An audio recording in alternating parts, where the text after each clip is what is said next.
Okay, peace and blessings to everybody in the collective. Grand rising, grand namaste, whenever, or grand rising or grand evening, whenever you're watching this. Namaste. Hola. ¿Qué pasa?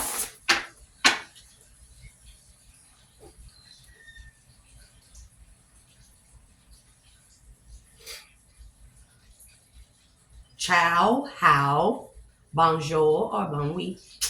However you want to say it. Because, your girl trying to be international. Matter of fact, I will be international. So, just so we know that. Just so we know that. So I figured instead of starting with my usual tarot, I can't wait to get my other cards. Because, bro, I want the what's the tea cards. Oh, I gotta have some of the intuitive KF cards and stuff. So, family, remember to take what resonates and leave what does not. If the story does not fit or it does not resonate, do not try to make it fit. It causes confusion and that hinders you on your healing journey. Any messages that I give out to the collective are straight from the divine, and it's only meant to help someone start on their healing journey, start on their path of enlightenment and ascension, or to bring some awareness to your life. There's a lot of crazy things going on out here in this world, but love is the ultimate key. And don't be prejudging and stuff because your girl got on her silk jaws and a red tie. Who remember that movie? Shane, Low Down Dirty Shane with Jada Pinkett and I forget what Isley brother. I mean, not Isley, Lord Wayne's brother. That was Damon. I'm still getting over this thing gone. Terrible. It was like the flu and COVID mixed. So, of course, I've been drinking hella water. So, we have fantasy at the bottom. Family, remember to like, share, and subscribe. Of course, your girl is trying to grow her channel, but not for the publicity, not for the entertainment, but to get the awareness out there because I really have some huge gems to drop on people to help people when it comes to their healing. I get a lot of downloads, and I know I be talking like, I know some people be like, damn, does she have ADHD or something? No. And some people probably be like, she is a weird motherfucker. I am. Because, smart is not the word. Intelligent is not the word. But I study a lot of things. I study the background in a lot of things across the board. Cultures, religions, ways of life, medicine, alternative medicine, somatics, healing frequencies, energy, metaphysics, occult knowledge, the Bible, tarot, physics, metaphysics. I think I already said that.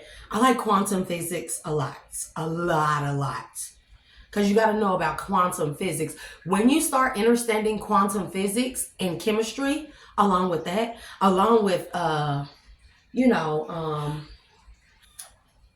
let's say trigonometry, calculus, algebra. You start learning how to put these things together. You start learning that nature has a natural occurring sequence. It's called the Fibonacci sequence. Okay. And it is 3, 6, 9, 12. And it's found in every piece of art. It's hidden in every piece of art. When they look in, let's say, like sunflowers, they find that the sunflowers, the way it grows, it contains the Fibonacci sequence. So, yeah. I study astrology, the stars, nature. I'm a big nature lover. If y'all ask anybody, I got a big old tree outside in the front yard, and I go hug and kiss her every day. I stand in the grass with my shoes off, but then again, I have pretty toes and pretty feet, so I like to have my shoes off. I'm country when it comes to that, even though I grew up in the city most of my life. So Hence the accent. Because sometimes your girl can get real ghetto. And sometimes your girl can be real country. And then sometimes I can have my operator voice. And then I can do my sex voice like that. You're kidding. And then I got my Regina George voice. Oh my God, I love that skirt. Where did you get it? I call it the Valley Girl. Because I grew up in California, y'all. So I grew up around a lot of different cultures and races. So I learned to appreciate them all. I have studied folklore, myths, and legends across all cultures. One of my favorite cultures that I like to study when it comes to mythology is it's not really, a lot of people like Greek mythology. And although I do like Greek mythology, I like Filipino mythology. Because you learn about stuff like Aswangs and the Pooh and man. There are even I grew up with a girl, her name is Grace, she's Filipino, and her grandfather was a sailor when he was younger. And so when I used to spend a night with her at our place or at our grandparents' place, her grandfather told us the story about mermaids. And he said he actually, while he was a sailor. So while they were docked at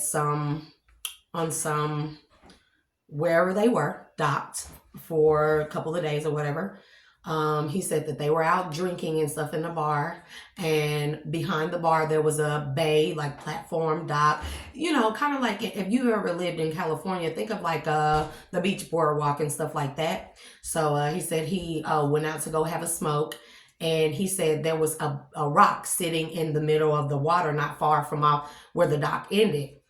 And he said he could see a figure sitting there. And so he said he walked closer, and he said when he got up on it, it was a mermaid. He said, but this mermaid was not beautiful like people think. And I could envision him when he was telling me that. He said her skin was gray. It was greenish gray, but mostly gray. Her hair was very long and stringy. He said she had razor sharp teeth and huge black eyes.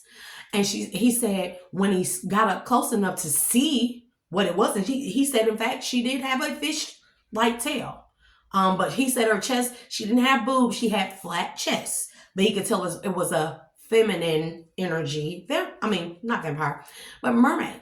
And he said when he got up close enough to see what it was, he gasped and was like, and she turned to look at him, and he said she let out this shriek. Real loud. That's how he saw her razor sharp teeth, and then jumped in the water and swam away. And so I like studying mythology because in every myth and every legend, there's a truth behind it. There's an account that, people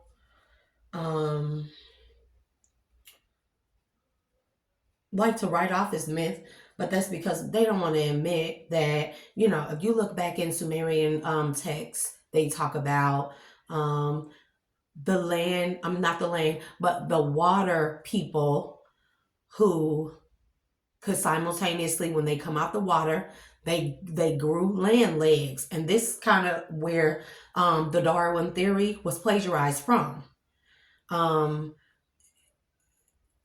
Because the Darwin theory does not explain, or it leaves out shape shifting. Werewolves, I do strongly believe, are very real. There are many cultures that have accounts of werewolves, of vampires, okay, of mermaids, mermen, merfolk. They are called the mer people of mer, or the people of Lemuria. Okay, so anyways. Yes, so. So, You can't get a who? Yeah. You get something? No? So, let's start the read. And we're going to make this a quick one because your girl already. Hey, the cheese balls. Spirit says somebody in the collective needs to open their hearts from the heart fog and be open to the possibility of intimacy, finality.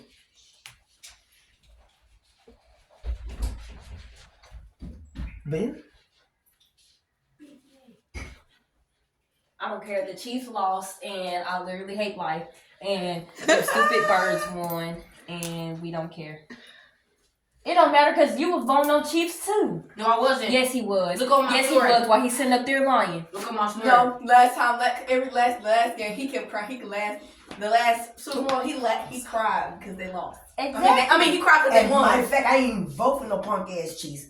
Punk Chiefs. Excuse me. I'm recording. And I'm, Get off, Patrick Mahomes. I'm not Get off my stopping phone. this video and editing this shit out. I'm not. So No, we're just gonna have to hear them. Man, So, Chiefs hand look at my mom and my daughter. Okay. My other daughter. But if it's me and Taylor versus you and Grandma, okay, then who Go look on my okay, story. then. Go look on okay, my Can y'all go argue in there or Go in the look- back of the house, please? look on Thank my you. story. Or in the living room. Anywhere but here. Anywhere but here. So we have open heart. It says receptive, empathy, vulnerability. So somebody needs to open their heart. Maybe somebody's heart was closed or He said no. so, because we have heart fog and it says mixed signals, blocked emotions, messed up. So maybe somebody's heart wasn't open, which caused them to give mixed signals. I would go for the Eagles. And you gonna sit up there and tell me no. Bro, you guys are. Hey, can I take one? No, I put money on the game. Yeah. I put 50 on the Eagles. So maybe somebody's heart chakra was kind of closed or, kind of messed up, which caused them to send out mixed signals. I bet it 50 and then Eagles won. Okay, we don't care. We don't like. I'm not sure what that is, but they just came in and messed up the energy. So we're gonna make this a quick read. And then we have intimacy, bonding, sensual, confiding, possibilities, free-spirited, adventure, risk. So somebody needs to open up their heart chakra, or someone has, after giving mixed signals, because their emotions were blocked, or they wanted to have their emotions blocked, and now they're open to the possibilities, to be receptive of intimacy and the possibilities of where intimacy could lead to. Because intimacy, guys, is not just sexual. Intimacy is so much more deeper than that. I don't even like to put intimacy in the category with sex because it's so much more deeper than that. It's so much more than that. Intimacy is like long talks, long walks on the beach. Let me be corny. Or long talks all night long, or being on the phone with somebody all night long, talking and be like, no, you hang up. No, you hang up. Okay, I'm finna hang up. No, I don't want you to hang up. Well, you just told me to hang up. You want me to get off the phone? Not really. Intimacy is like that. Pillow talking, cracking jokes. Laughing is a big form of intimacy. When you can sit with somebody and you can laugh about life, talk about life, especially hurt and pain, heart fog. This nigga sound like no manners. I said it. And it opens up, you really get to know the deep inner workings of somebody's mind. For me, I'm a sapiosexual, so that means I am attracted to the workings of someone's mind, their intellect. It's just more than can you bust it down? Is your thing big? But how does your mind work? How do you process things? How do you process emotions? How do you express yourself? Do you know how to separate your emotions, like work to personal? Do you know how to not take your anger out on someone? Do you know how to deal with anger? Do you know anything about your history, your family tree? Do you know anything about what you really want to do? Do you know why you want to do it? More than just what's your favorite color, because a person, I'm very good at dissecting. So I can ask somebody, what's your favorite color? And they can say blue, okay? Blue, in some forms, to me, I could say, you like blue, the sky is blue. You may be a stargazer. You may like to look at the sky. You may like water. You may be very emotional. Blue, that also can be a feeling. The way somebody feels. Feeling blue all the time, very overly emotional. I don't think there's a such thing as overly emotional, as long as you know how to tone it down or bring it back. You want more rice? Okay, go sit down. I get you some more rice.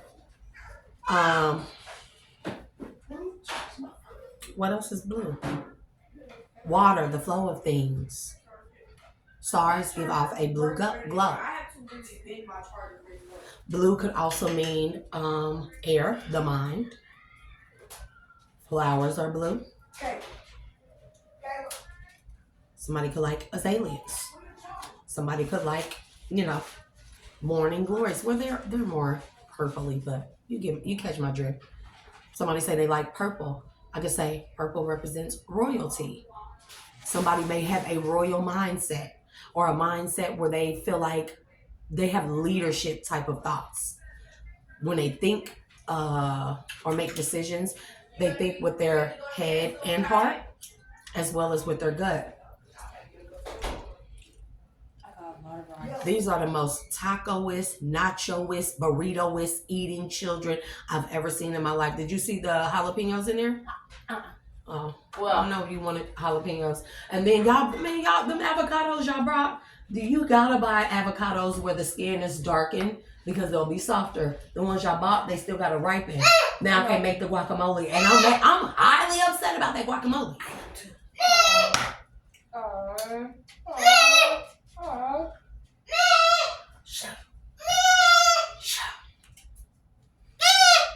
So, anyways. They were. So, intimacy. I think intimacy, when people get to know each other, intimacy clears a lot of the heart fog. It opens up the possibilities, and it opens up the heart. So you could be somebody in a collective that is craving intimacy. Not just the sexual nature, but the bonding, the sensual, confiding. It does say confiding. Being able to tell somebody real loyal, trustworthy, and honest, your deepest, darkest dreams, desires, fears, everything. And you can trust that it will open up the possibilities to free you, or to want to go on adventures and take risks, things you've never done before. And it also clears the heart fog too.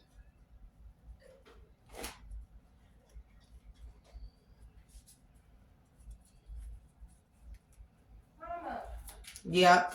where's the jalapenos at? Look in the pantry. Ask Taylor.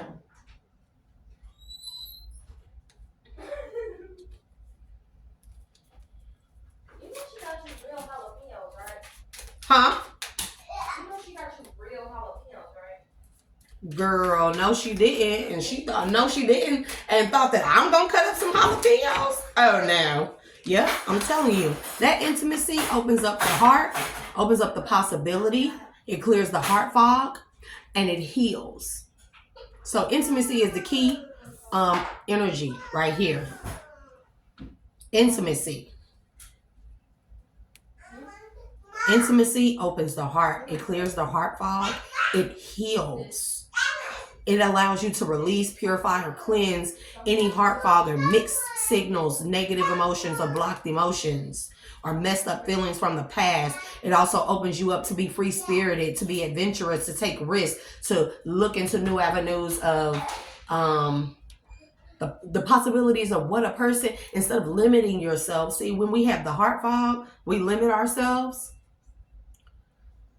Because that heartache, it instills fear in people. A lot of people don't realize that. You got to dissect. This is why healing is very important. Because that heart fog, you have to dissect, break it down, right? To why you're so fearful of taking a leap of faith towards this. Even if it's something that you really want to do. And a lot of people may not know why they're so fearful of doing something different, being different. It's because of the heart fog.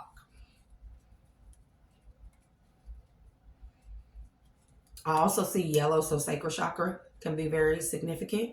Yellow is also the sun, the color of the sun, or when we draw it in a picture. Not the sun is more white, yellow, but yellow.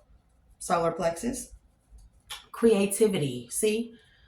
Free-spirited, adventurous, risk, creativity, exploring someone's creativity to a further extent than what a person has ever imagined. Because now, through this intimacy, healing has occurred. The heart fog is healed or cleared. It opens the heart to all the possibilities. Man, when somebody clear that heart fog and they heal, they be like, dang, I never thought that I could do that. Just with intimacy, just with a talk. This is why when you meet people, getting to know people is important. And this intimacy does not have to always be in a romantic sense. See, when you, so like, let's say you go to college and your professor dives deep down into whatever course of study that they teach. That's intimacy. When they really get down, they have a passion for that particular subject and they get down to like the nitty gritty of it. That's like a form of intimacy, especially if you are very intrigued by that particular subject. You'd be like, wow, you really broke that down. You really have a passion for this subject. And it'll open my mind. You know, it'll clear my mind of the constraints of what I thought this subject would be. And now it'll open my mind up to all the possibilities of everything else. See what I'm saying? Intimacy.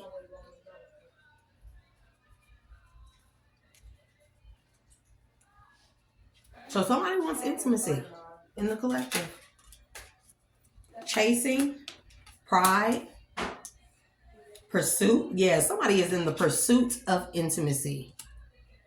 Resilience. And then we have pride, arrogance, ego, stubborn. So this, I feel like this comes along, this pride, this is the ego, it comes along with the heart fog.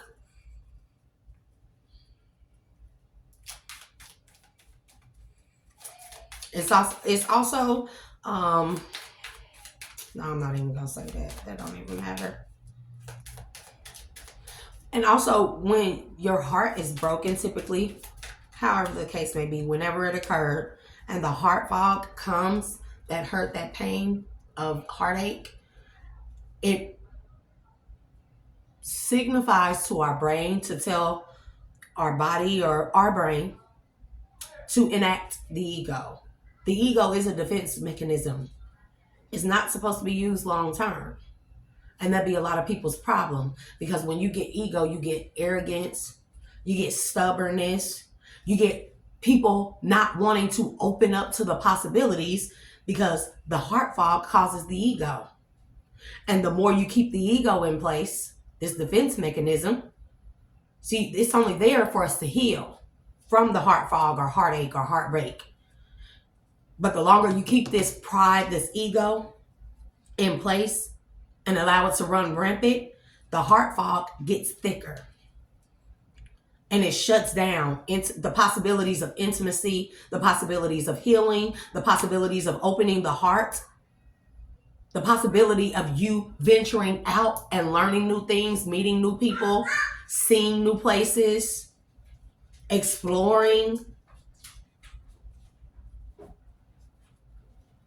See, all these things go hand in hand. People may not, I'm telling you, shallow mistakes, because the ego, and then foundation. Nobody wants to make all their choices based off an egotistical standpoint. This is where you get materialism from. You get people who are money hungry or greedy. This is also where you get people who are willing to backstab others for $1. It's their ego, that pride, wanting to impress other people. To me, that is a constraint. You're just as good as being locked up in a jail cell and having a guard or a warden or whoever tell you what to do. Salah. Because that's basically what this pride and ego does. It allows it puts a constraint on your mind, your heart, your body, your thinking, everything, to only be worried about what other people think, how other people see you.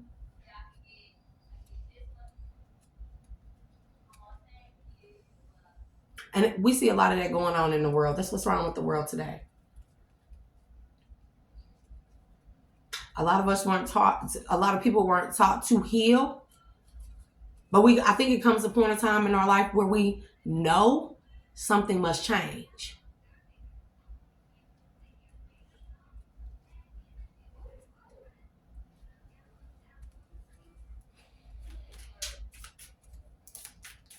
You don't want to make choices, everything in your life, a choice based off of the ego.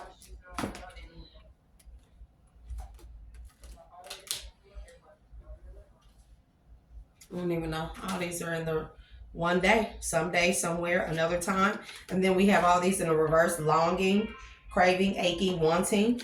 So not longing. This is like, there's a light bulb here. So it's like light bulb moment, but when it's in the reverse, it's like dimming your light. Dimming your light. When you are in the ego, you dim your light to the possibilities. We have return in the reverse, second chance, opportunity, making amends.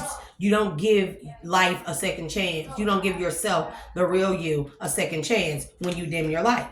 You close yourself off to the possibilities. You being lustful energy.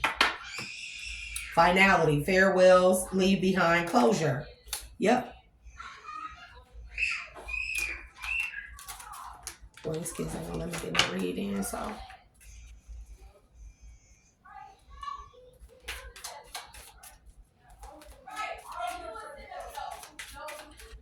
These fools don't stop arguing about that game. Give me more on open heart.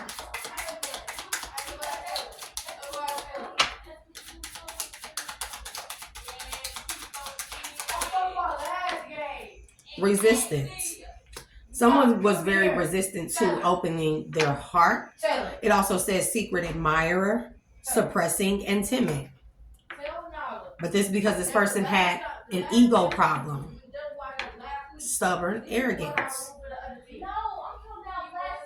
They couldn't admire someone who chose to open their heart or keep their heart open, or chose to heal their heart from the heart fog and open them. And they seen how this freed somebody or opened someone up to the possibilities. Give me more on healing. So this possibly, sometimes all it takes is to see somebody do it, especially with that ego in place. Man, lusting, somebody is healing from lustful energy. They are releasing the non-committal sexual energy, the forbidden energy, the lustful energy, because they are realizing this is just a part of the ego. I kid you not. But like I was saying, sometimes when the ego is not always necessarily a bad thing, like I said, it's only when we just keep it in place for forever.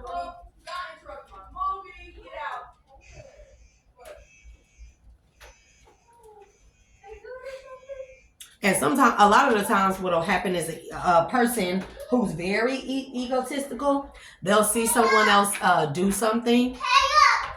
They'll see someone else heal the heart fog and open their heart, and they'll see all the possibilities that open up for this person, for that person. And then an arrogant person be like, shit, I can do that.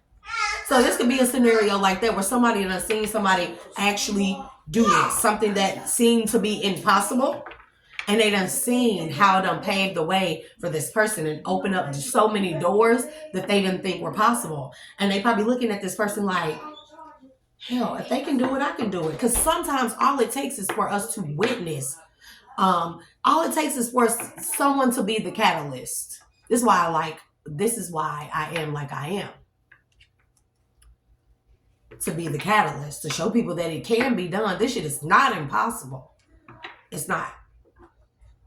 It's all about what you really want for yourself, getting tired, Bro, that lustful energy, it's all great and dandy, but it gets old and boring. It doesn't bring about a change for the better. It doesn't broaden your horizon. It doesn't add to wisdom. All you do is add bodies. You up your body count. And a lot of the times when you're in lustful energy, you attract people with lustful energy. Other people who are unhealed, who are closed off to the possibilities of life, who know shit about intimacy, and whose heart chakras are just as blocked off as yours, possibly. Salah.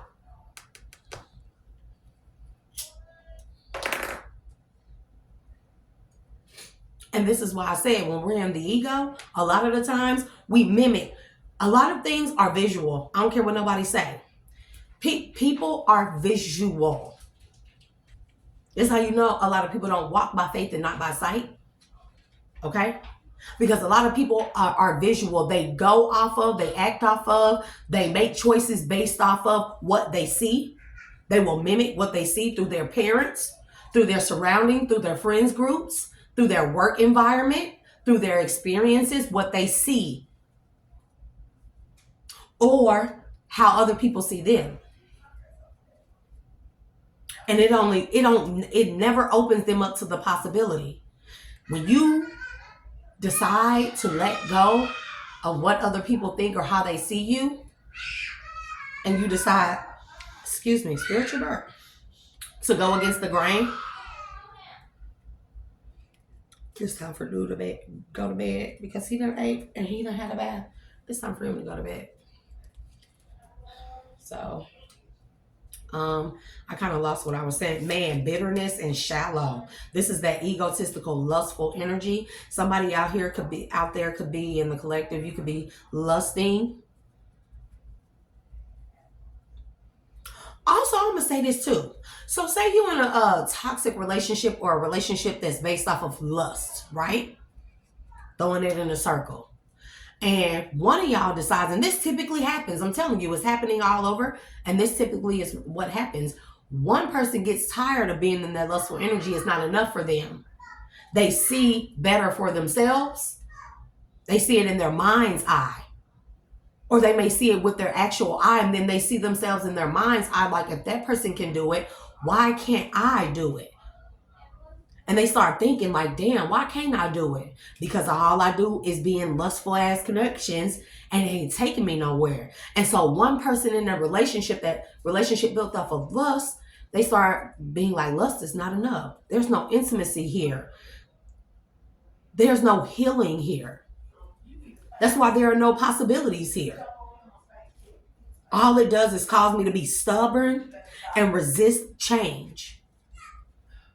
So that person that feels like that, they decide to embark on a journey to discover the possibilities. And then they quickly realize, well, in order for me to get to here all the way to there where I can see in my mind's eye where I want to be, I gotta heal. I gotta heal from the heart fall, the thing that made me be in all these lustful connections or in this particular lustful connection. And the other person that's in a relationship, they typically don't want to heal. So somebody will be cold, bitter, and shallow because of all the benefits they gained off of someone being in lustful energy.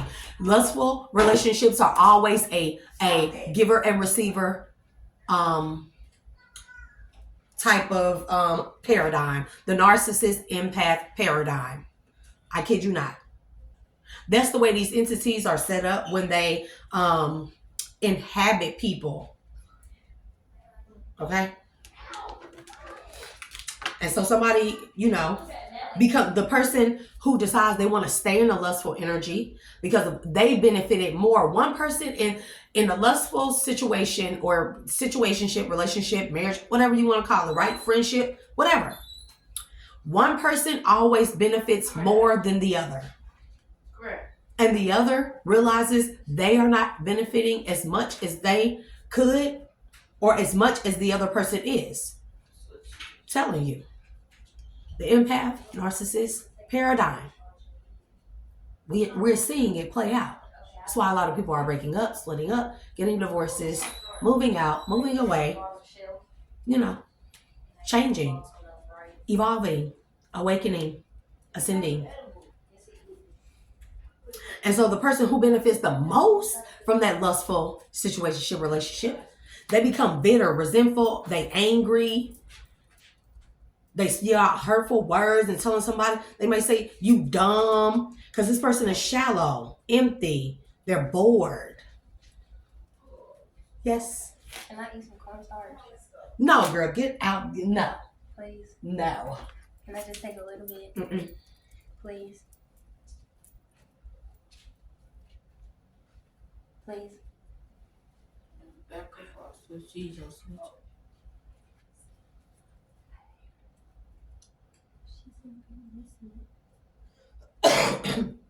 But no, you can't have no cornstarch. I'm gonna eat some. Yeah, man, I'm telling you, clarity.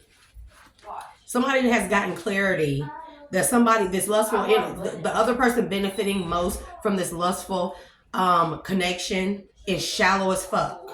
And they figured this out when they probably expressed that they wanted intimacy, that they were yearning for intimacy. They were in the pursuit of intimacy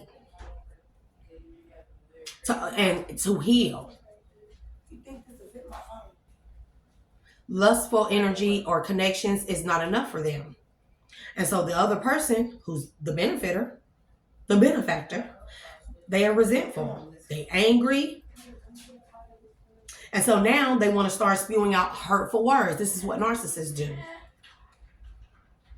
Why you want to go that route? We been and I'm just saying from the terms of a woman, because a man, men do it too.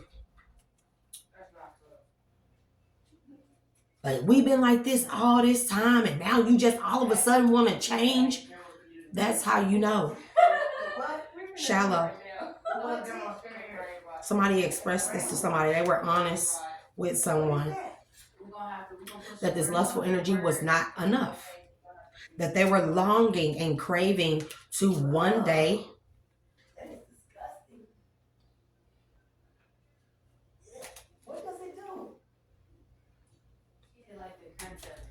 I'm wondering what this is.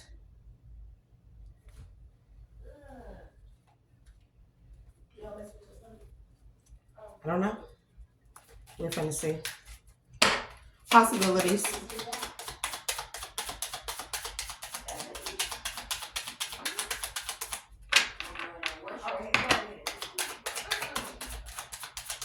Somebody is very cold with their words, hurtful with their words when it comes to somebody, man. I'm talking about a divine masculine. A divine masculine. Why am I always picking up on masculine energy? The yang. This masculine is searching now for the yin to his yang because he's in search, chasing intimacy. Not just lustful energy, intimacy. Because he knows that with his yang or with this true, pure intimacy, it will bring about a change that opens up so many doors to so many other possibilities. This person is realizing that this lustful connection, it just limited them. It suppressed who they really were. It dimmed their light. Divine masculine. Escaping, bro. I can't make this shit up. Avoiding, blocking, pushing away. So you got a divine masculine here that's pushing away a connection, a lustful connection. They're avoiding this. They push somebody away. They're blocking them, or they're realizing that a person is blocking them because they want to avoid changing.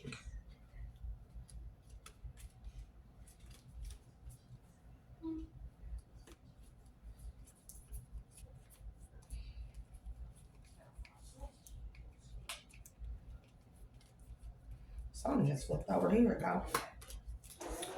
Distance and stress. I'm telling you, conflict to this shocking revelation that someone actually feels chemistry to a deep chemistry to a yin energy. This is a masculine. And the other party is feeling left out or abandoned because this person wants to start over anew. And so there's all kind of conflict going on. And I think this masculine may have been very shocked because they didn't expect this other person to react to this when they said that they wanted to heal. And this masculine could have possibly offered to this to their partner to heal together, and the partner who benefited more from the lustful connection, they became irate. They start clashing. They were mad because they started feeling incompatible, or they were mad and they were shocked that this person felt like this. And they knew it was a matter of time before distance was put between them. And so this masculine, he was shocked to see how different him and their partner in this connection was. It's like, damn, you always think you the same as someone, you very compatible with someone when you in a lustful connection. Of course. But then you realize when you wake up and you come to this awakening or this realization, you be like, what else do we have besides tuning it and booting it, throwing it in a circle, bending it over, lustful energy, sex shop energy? What else is there? We on top? They start realizing real quickly, damn, I thought I knew that person. I thought we were the same. But now I'm realizing I don't even know what I saw in that person. I'm realizing that we are very incompatible. And this other person knows that this man would eventually separate from them, or put up their blocks to them, or put space between them, because he craved a deeper chemistry of intimacy. So it looked like he walked away, and became cold towards a person because all a person wanted to do was fight. And he was shocked that a person wanted to fight against intimacy. That's what I'm hearing. He was shocked that a person wanted to fight him, or was so conflictual with wanting to explore intimacy. Man, conflicted keep coming out. We got conflict to the conflicted. Conflict says clashing differences, incompatibility. Conflicted says decisions, hot and cold, multiple choices. Man. Twin flame, beauty, commitment. There's a divine masculine who has it's like he has set his eyes. He could have came across someone, like I said, who he's seen heal their self, heal the heart fog, open their heart up, and then he's seen or witnessed this person experience all the. Y'all gonna take all my storage bowls? No. Shit, y'all rude as fuck, bro. Oh, I'm sorry.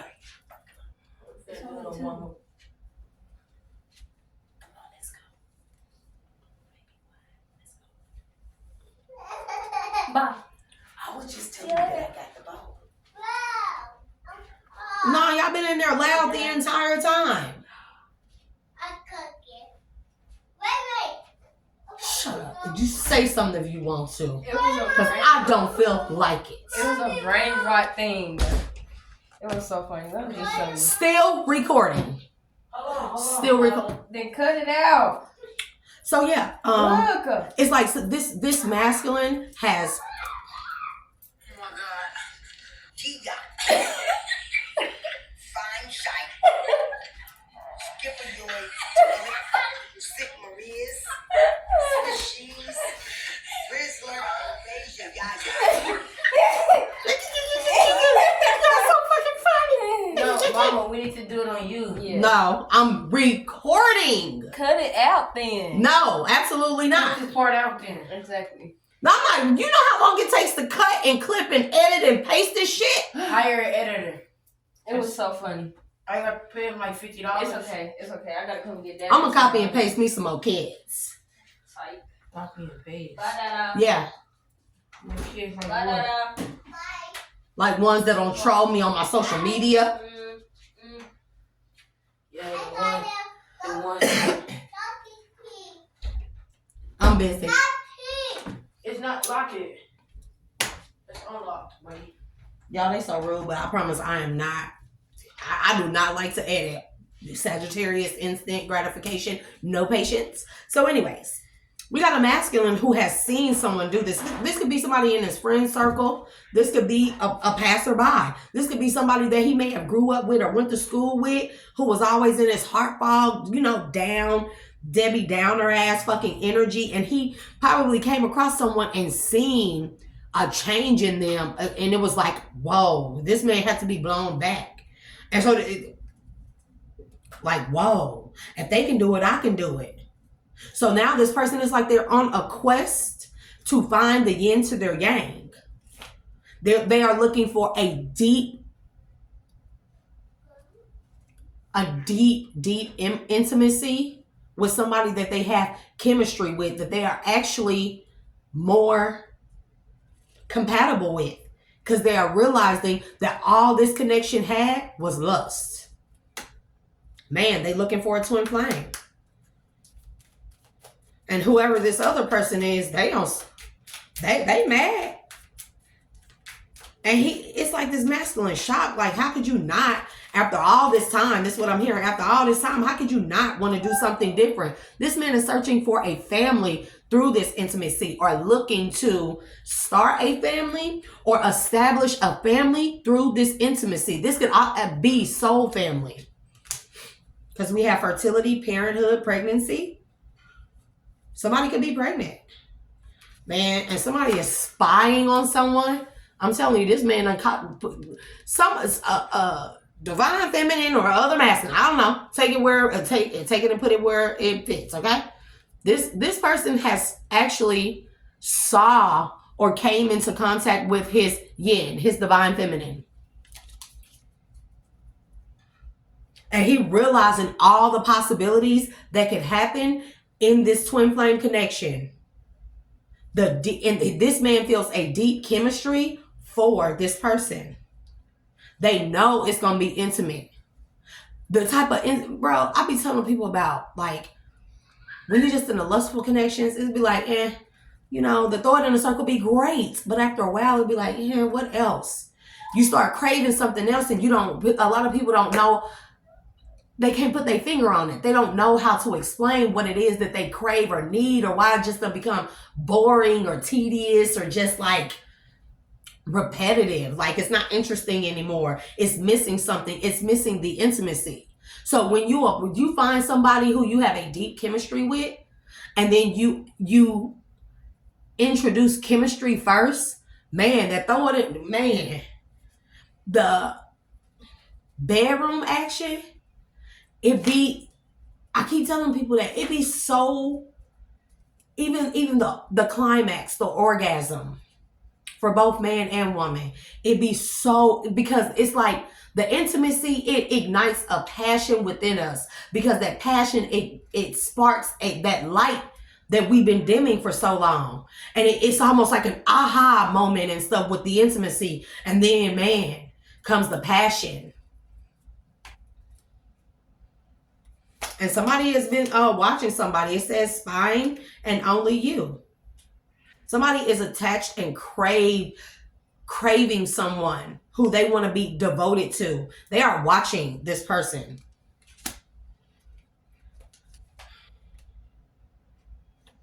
Man, and then you got the let's just say karmic feminine. We just go ahead and say it. We got a Debbie Downer ass karmic feminine who feel like, or maybe saying, and this is these bitter, cold, harsh words. One day you gonna realize that this was a bad mistake to go into this connection or go in this direction. It's gonna be consequences. You're gonna be in debt. And this person is saying this because they are hopeless now. They're sinking in despair, falling apart, because they can no longer benefit off of this lustful connection. The lustful connection, they were the only ones benefiting, or they benefited the most. And some people, they are okay with living their life in lustful connections. And then before you know it, if you're feminine, you have no walls. The shit don't get wet. It be dry as fuck. You have to get some lube. Motherfuckers looking up yoni oil to tighten they twat. Motherfuckers taking hot water, vinegar baths and stuff. You really in lustful connections and you continue it on for a long period of time. You really neglect. People start to neglect their private parts, and that's why we see a lot of STDs. Man, the STD rate is crazy to me. It's crazy. It's scary. It's beyond scary. And that's how you know that these STDs are coming from a demonic entity or a demonic or lower vibrational force. Because how high it has gotten, how scary it has gotten. The age gap has closed.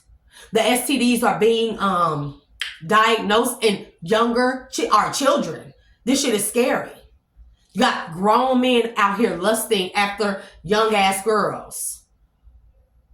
You got grown ass women lusting after young ass boys. That was a trigger warning for somebody. So I'm just saying. And you have high rates of pregnancy and broken families. And then you add to more children growing up and not being taught properly, because they've been a lot of children are being produced off of lustful connections, and these are in a lot of these connections.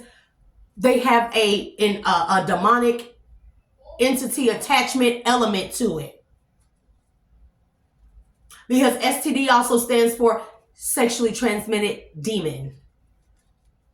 Because a disease is a demon. An STD is a demon. It is an entity on a smaller microscopic level. I keep telling people that as within, so without. You get what I'm saying? So what goes on outside of your body is happening on a microscopic level. The entities can be microscopic. Demons can be microscopic. Infections, microscopic. An infection is that you might as well say possession, because these STDs take over the body.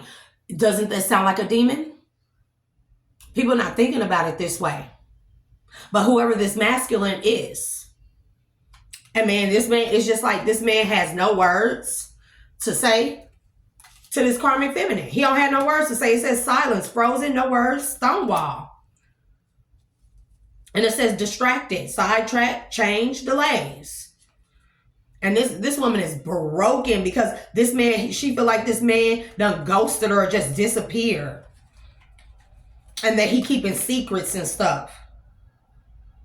Or no, this man possibly ghosted her and ran away from her because after this talk or before this talk, there could have been a lot of infidelity or cheating because of the lust. I mean, lustful connections, there's always some hidden element of cheating or infidelity on a microscopic level or on a grand level. The microscopic level can be the thoughts. Yeah, somebody done learned that somebody was concealing some type of secrets. Yeah, and then we got obscurity to the realizations. And this is why this masculine withdrew from this person. So it's like this masculine withdrew. So this connection was a lustful connection where a masculine could have been operating in his ego, his lustful self, right? And he thought this connection was everything. He thought what he thought was love, he realized was lust after somebody cheated or after some secrets came to the forefront. Man. And so it's like this masculine separated himself from this person. And during this separation, somebody had an awakening. Somebody had an epiphany, that light bulb came on. This could have been by way of this masculine seeing someone heal, the possibilities that someone was open to because they healed their heart fog and by opening their heart. And now this man, he had this light bulb moment. It's like he started craving, or he felt like He had deep chemistry where whoever this person is, he watched, that he witnessed do this. He could have been still in lustful energy and was lusting after this person, but it's kind of like through the separation of him and this karmic feminine, he quickly realized that the feeling he felt for this feminine, let's say divine feminine, his twin flame or whatever, it was very different than this connection, this lustful connection he had with this karmic feminine. I'm telling you. And so he decided that he wanted to stay single. Or he could have went to her and talked to her, not about this divine feminine. Of course, a man not going to tell a woman that could hurt a woman, you know. That will hurt anybody. But more so like, let's change, let's heal the relationship. Let's be different, let's evolve. Let's open ourselves up to the possibilities. And this karmic feminine responded in a way that made her be like, damn. I can't believe, like, shocked. I can't believe you acting like that. Because I said I want to change. Because I said I want us to change and be better. And you really gonna act like this? Man, you don't want no better. You just want you just want to benefit off of me being in this lustful fucking energy. Because when I look back at it, when I think about it, you the one cheated. You the one that was you the one that was disloyal, dishonest. You're the one that was unfaithful. And you was the only one that was benefiting off of this connection. Because I thought I loved you because of the lust. But now I realize that we don't have shit in common. And somebody somebody is in an emotional storm over this shit. Over this person saying that, I'm telling you. So this man was like, shit, based off of how you acted, let me know that this is where this shit ends. And now I got to separate myself and move forward because I'm not going to let you hold me back. I'm not going to let you or nobody else hold me back because this ain't enough for me. So this masculine decided to go separate ways. And so this karmic, I don't know what the fuck she doing. She feel abandoned. He ain't talking to her. He could have blocked her. Her motherfucking mouth is foul and a bitch though. And all she doing, she's in hopelessness. She's sinking into despair. She's falling apart because she can't benefit off this man being in lustful energy. This karmic feminine can have a lustful demonic attachment or entity or whatever. Same thing.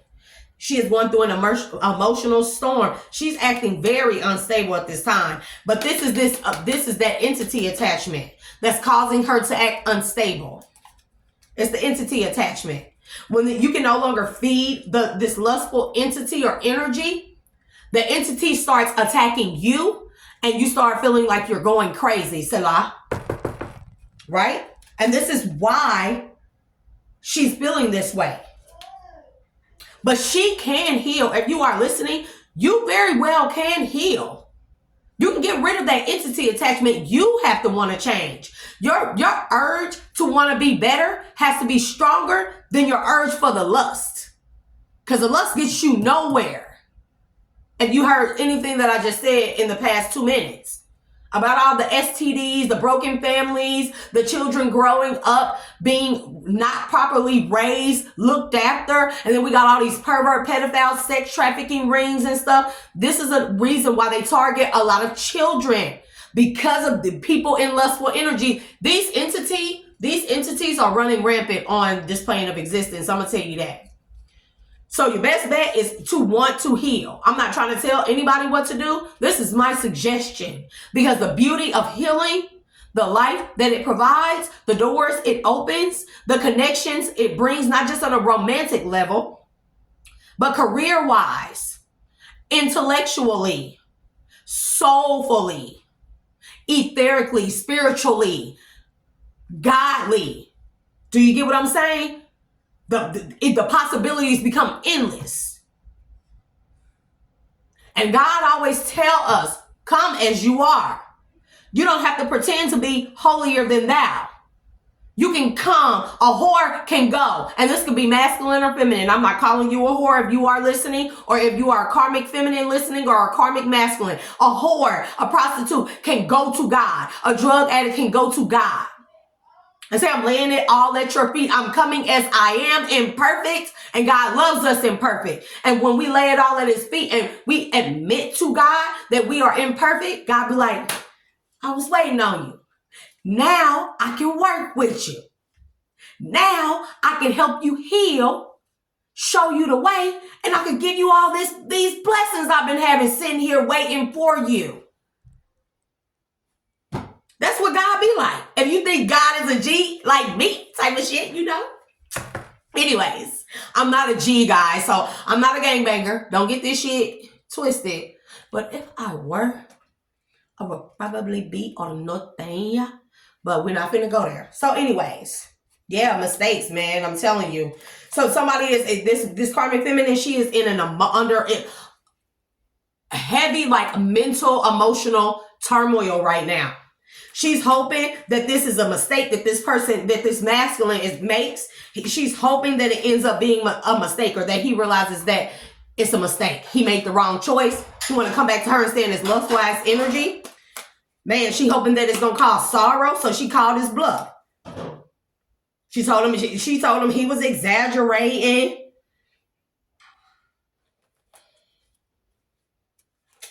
I don't know now. Or she could be, she's hoping that he makes a mistake. But man, she in sorrow because he ain't called back. He called her bluff. She told him he'll be back. You'll be back. You gonna realize that you done made a mistake, and you gonna be sorry, and you gonna come back. And man, this masculine walked away and called her fucking bluff, bro.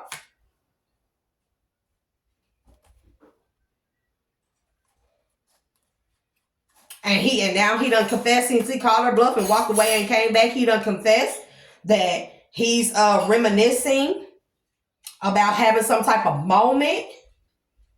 When he walked away, he's reminiscing about having some type of moment with some type of connection with this other person who he feels like he can have deep intimacy with, who he been watching, who he has a deep chemistry. This is an energetic chemistry, a magnetic chemistry that cannot be explained.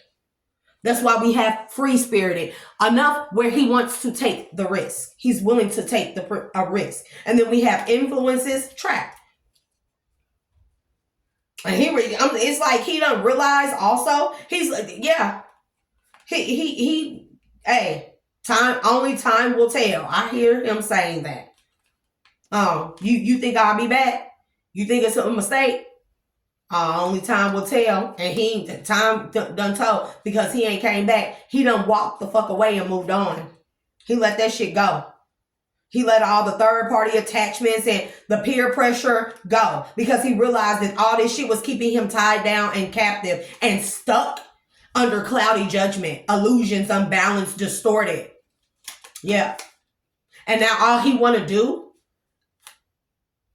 is have self-growth, be self-focused, and find his and be on a path to find his soul, or reconnect to his higher self. That is a beautiful thing. It is a tough thing, but it's a beautiful thing. And it is especially beautiful when you can do it with somebody who is on that same journey as you are.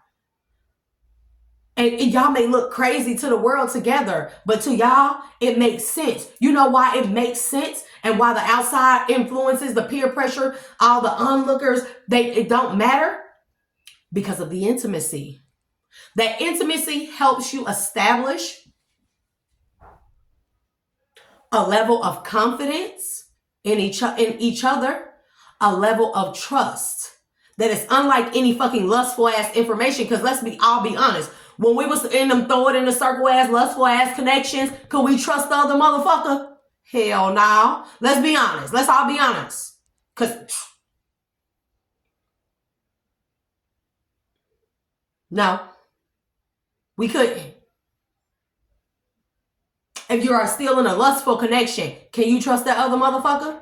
Or maybe you the motherfucker that can't be trusted. Am I lying? But we talking about divine unions yet again, connections that we fuck the outside world. We establish the boundaries when it comes to the outside world having an influence on what we got going on. Because we've had that much intimacy where we have established a level of trust. Not just trust, partnership. Not just partnership, a life partner. Not just a life partner, yo, ride or die. This is true, ride or die. Bonnie and Clyde. Healing each other. When one is down, the other one got us. We can actually count on that person.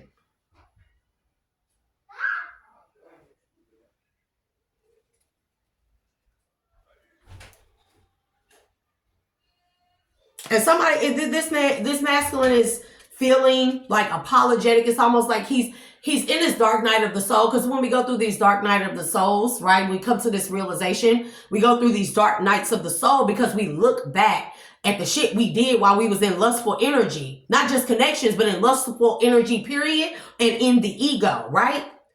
And we become like, we become very hard on ourselves. I tell people all the time, the harshest judge is yourself. A lot of people don't want to look in the mirror and take accountability for their life, for the choices they've made. They don't want to look at themselves for the poor decisions that they made, for the ignorant ass decisions they've made, for the reckless decisions they've made. That's a hard thing to do. That's why they say dark night of the soul is very tough. But when you have somebody with you who can help you, intimacy it also goes along with that dark night of the soul. Because you have someone who is on the journey. They're either further along or they're the same at the same level you may be, or you may be further along than them. Or y'all may have both started one simultaneously, right? And y'all can really talk to each other about like the shit you feel bad for doing in low vibrational lustful energy. And it's a no judge zone because y'all both going through this healing and awakening journey. That is intimacy. People don't realize that shit. When you find a life partner, a soulmate, twin flame, divine connection, partner, whatever, we constantly go through dark nights of the soul. But we know that the person that we're with, our life partner, whoever we are with, they have been through it or they're going through it with us. And we can entrust in them. We instill a type of trust in them that we did not have in the lustful connections, with the ego.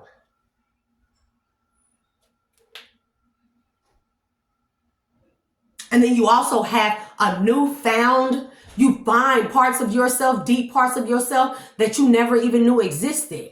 This is called healing. This is called evolution. So this masculine very well could be in his dark night of the soul, and he's feeling very remorseful, and he's maybe being very hard on himself because he may be thinking back like, damn, I really did that. I really acted like this. I really treated that person like that. I really made this decision. I really looked down on a motherfucker. I really stepped all on a motherfucker like that.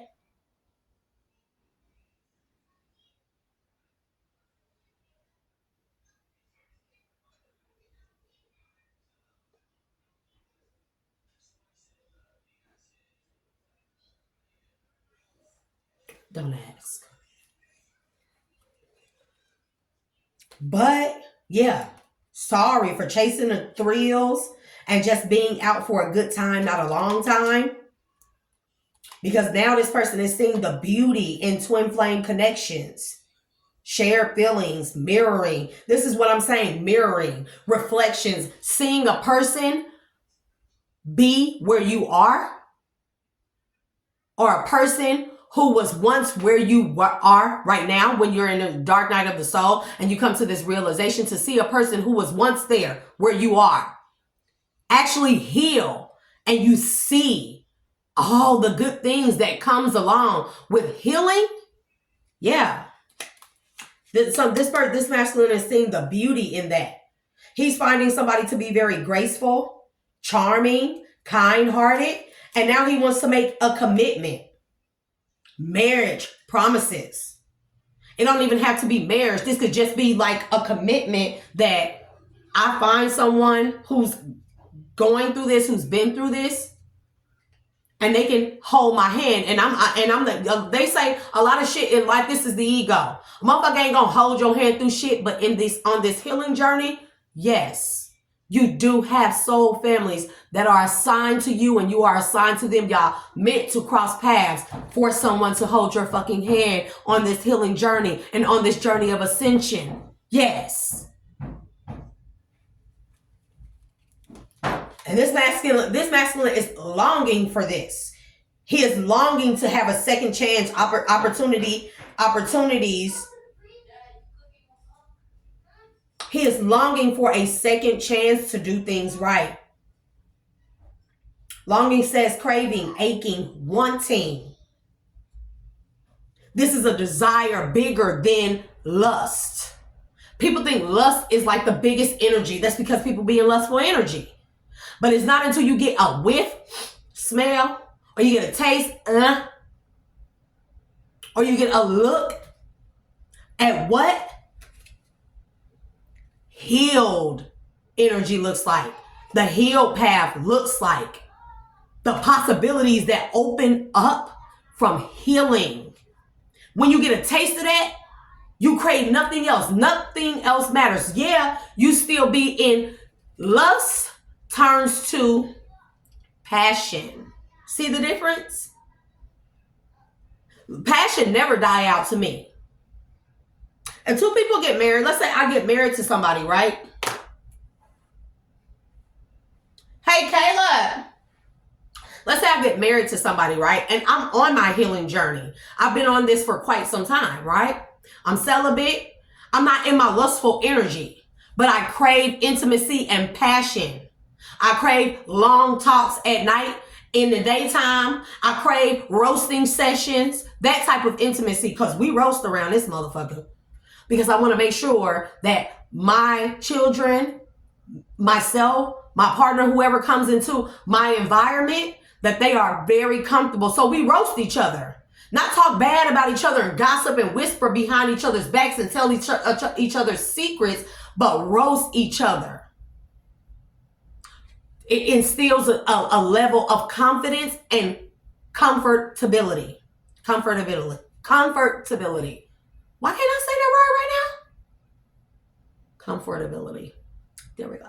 So anyways, see what I'm saying? That level of intimacy, right? And it's nothing like no other. When I look back and I look at during times when I was in a relationship and it was just all lust. It was just all lust. It wasn't enough for me. That's another reason why I pulled back from a motherfucker. Why I became my skin started crawling at the thought of a motherfucker touching me, because I realized a motherfucker always gonna be in lustful energy and they gonna never get nowhere. And I literally told my ex, bro, all that sex shit, all that lust shit is gonna be the death of you. And it ain't gonna be the fucking death of me, because it's more to my life than this. I'm not finna fucking downgrade myself, or I'm not finna cut myself short.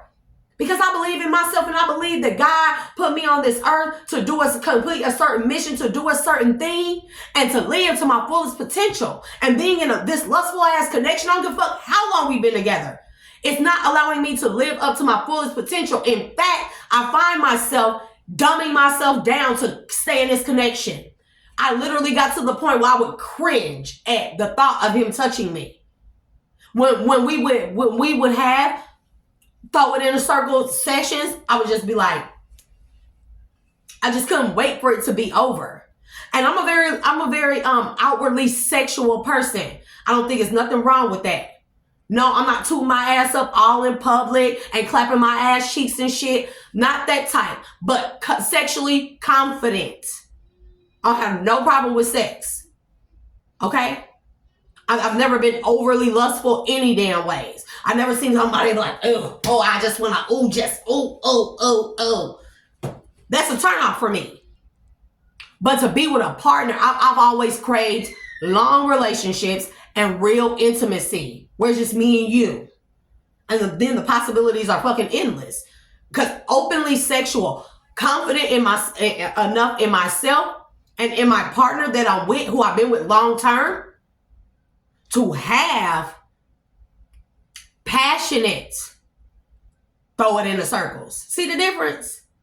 Passion, where it never gets old. You never stop craving it. You never stop longing it. Like you throw it in, it'd be like intimacy, then passionate, love making and throwing it in a circle. And then like, oh, y'all separate, or you just go in the damn living room, motherfucker in the room, and you just be in there making a sandwich like, oh, that shit, they go up your spine. For real. When you're in these lustful connections and you throw it in a circle, that nut lasts for a spicy little second. But after that, it kind of be like, what's next? Am I lying? It be good at first, but it gets old because the intimacy is not there. The passion is not there. The chemistry is not there. It's just lust all the time. Just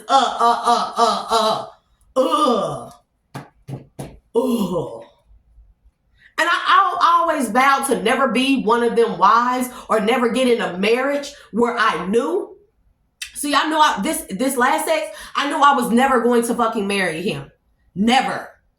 Because I never have saw myself as being the type of woman where I want to get tired of my husband being on top of me or me being on top of my husband or cringing at the thought of my husband touching me. Because to me, a real intimate, passionate, deep chemistry type of relationship and marriage, it goes on forever. It never dies out. The spark is always there. Mind you, the possibilities, they keep coming. You think of new creative fucking ways to have passion. You think of new creative ways, just not in a bedroom to have passion, but have intimate passion or passionate intimacy. Where you sit up and be looking at each other in the face and stuff and be like, or you do like the jacuzzis and you go on beach vacations and y'all swim naked and shit and your girl, this dark divine feminine. But all these things are natural. Sex is a very natural thing. No, passion, chemistry, intimacy is a very natural thing. People just have perverted it with the energy of lustful demons. Cause what? I mean, baby, what we want to do, husband? We getting a stripper pole? Cause I'm taking them lessons. I mean, what we? Don't get me started. Do not get me started. And I'm not talking about, and I'm not, the whole threesome shit. If that's what you like, if you confident enough in your relationship with I found that a lot of these threesome shits that's happening and shit, inviting other parties or outside parties or energies into your fucking bedroom, into your marital bed, or into your long-term relationship bed, you don't know who the fuck got what kind of entity attachment. They could be STD free, but they could have entity attachments. And now all of a sudden, your husband hella fucking lustful, he want to keep on doing it. Or your wife hella lustful, she want to keep on doing it. Now she want to bring niggas into the fucking room. And now you end up getting poked in a booty and shit. I'm just saying, no judgment, judge-free zone. Shout out to the LGBTQ plus. You feel me? But I'm just saying, people don't know. So I ain't never been one to like, but no, like we can watch some flicks because I'm cool with it. Matter of fact, I'll put that shit on. By the time you come home, you're going to eat that dinner. And then I'm going to meet you up in the bedroom in a little bit. And I got some, I'll see you a little bit, baby. I'm just saying. And I realized I never really got to that point with either one of my exes because, or let's just say of any past lovers, because the intimacy was missing. Without the intimacy, there's no true passion. There's no true chemistry. Because lust is not chemistry. Lust is not intimacy. It's just not. That's why you have relationship dynamics where it's not enough. And somebody is realizing that. Somebody could have possibly had to grow up. You know, men, it does, and this is not always the case. There are very intelligent or mature men for their age. You have some younger men that are more mature than older men.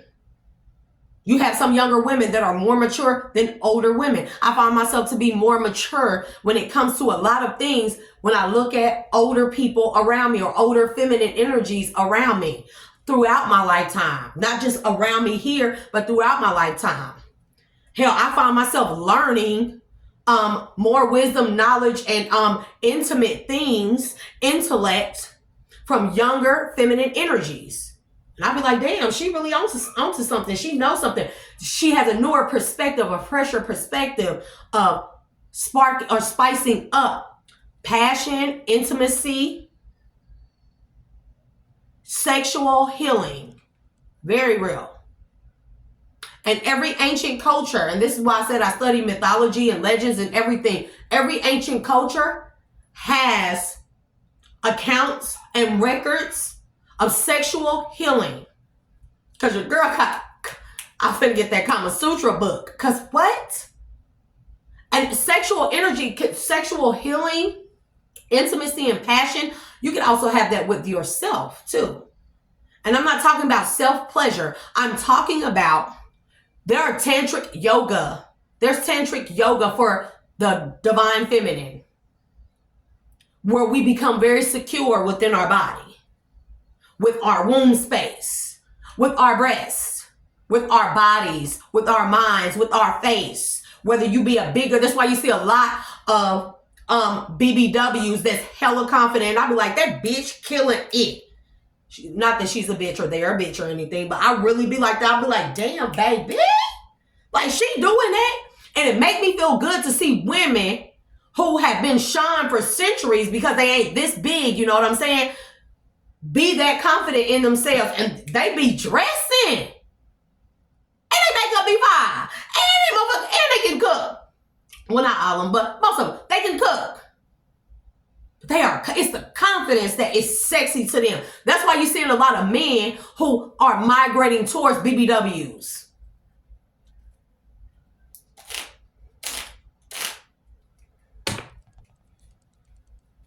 So yeah, I be studying the Kama Sutra and I be studying tantric sex, but not on the lower vibrational to do love spells and lust spells on motherfuckers. That shit is lower vibrational.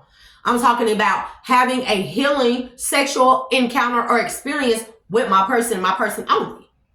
Because I got to the point where I don't even want no other man to touch me after I realize how powerful my feminine womb energy is, especially when I'm sharing it sexually.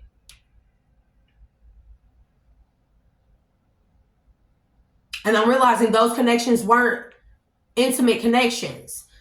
They weren't chemistry. They weren't passion. They weren't deep connections. They were just lustful energies, lustful connections. Because eventually I came to the realization that I wanted more and my partner did not.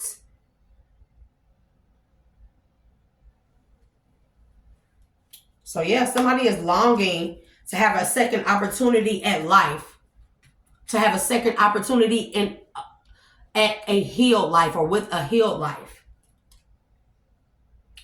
Man, somebody is actually clinging, holding on, obsessing, and spying on their soulmate. This masculine is spying. Or this could be this karmic feminine that's spying on this masculine, watching him to see if he's going towards his soulmate. Yeah, because she in pain. And she's at her breaking point. Man, I hear final straw.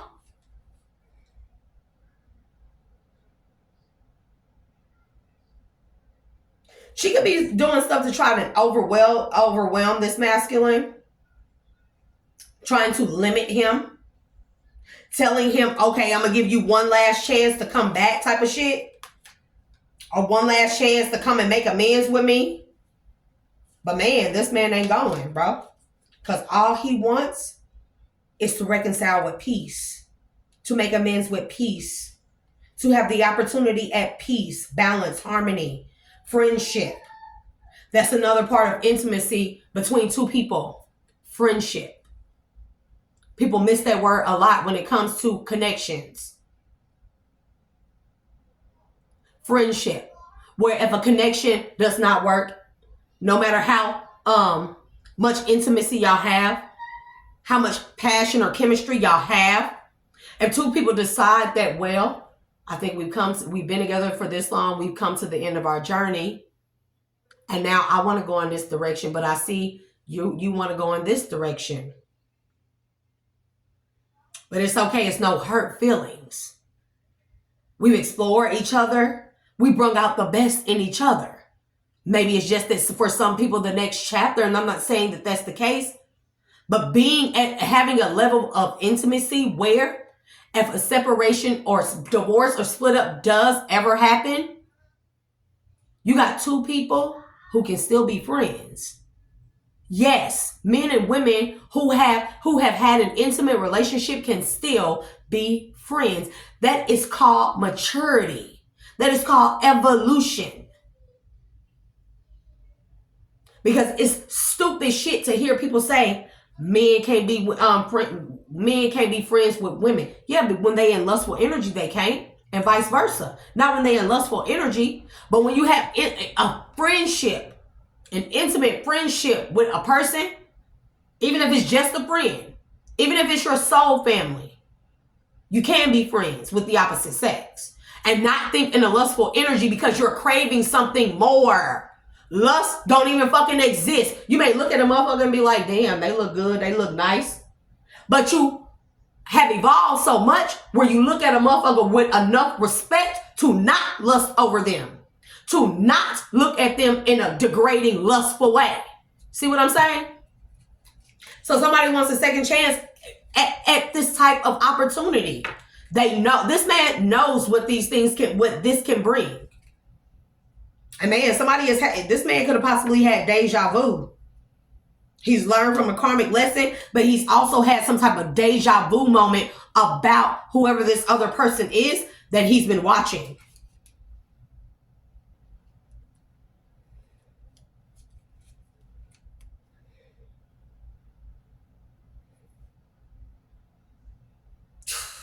The fuck? And then we got somebody, I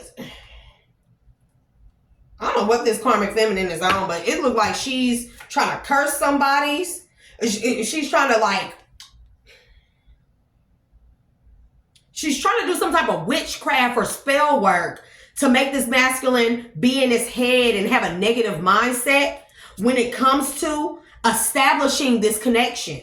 When it comes to having a family, a secure, healthy family with this new person. She's doing some type of hex witchcraft to some type of mental magic or something.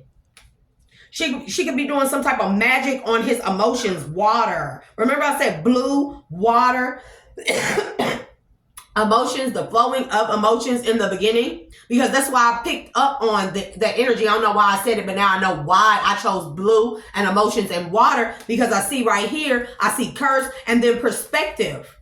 And then foundation. Somebody is trying to do some type of witchcraft or hex to cause this person to have a negative perspective when it comes to this connection or going towards this person, having intimacy with this person, having a healthy, intimate family. See, there's another thing, intimate family, because intimacy does not just involve lust. Intimacy can clear lust completely out of intimacy. And then you'll see how you can be intimate with anybody who is on that level, who is not in lustful energy, who is on a healing journey or healed. See what I mean? People aren't thinking with these mindsets. I can have intimacy with my children. See, anybody that's karmic or in low vibrational karmic energy or lustful energy right now, they would look at that in a negative aspect and say I'm weird or I'm Like it's like thinking in the mind of incest or some weird shit like that. But intimacy with my children is like yesterday. It was real warm outside. I got a nice pretty sheet. We went out and sat out in my yard in the grass. I laid it out like we used to go on picnics when I was a kid. And I let my children play outside. I meditated in the sun. And when my children wanted to sit down and eat their little Lunchables, they came and sat down on the sheet, on the blanket with me. And then we played Simon Says. And then I taught them how to play Slide, Baby 1, Baby 2, Baby I Love You. I taught them, we did that.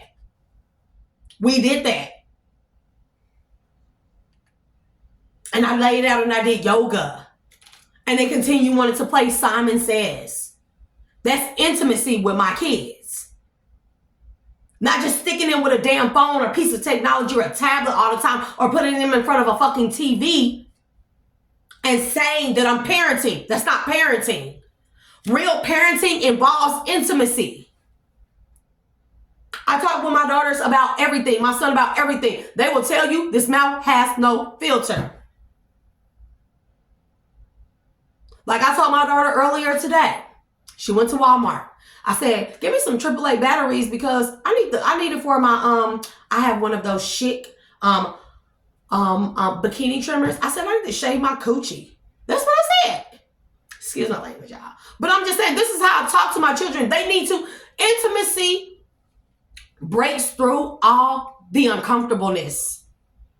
It breaks through all the awkward moments. It opens up lines of communication. People don't want to talk about a lot of shit with their kids. My kids know everything.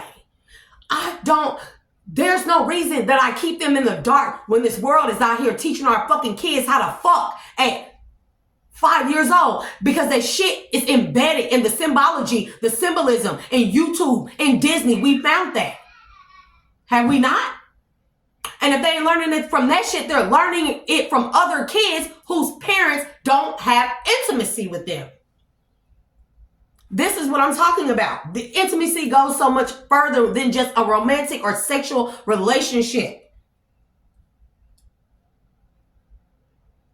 It's about an equal exchange of energy and or communication where both parties or everyone involved in that intimacy gain something.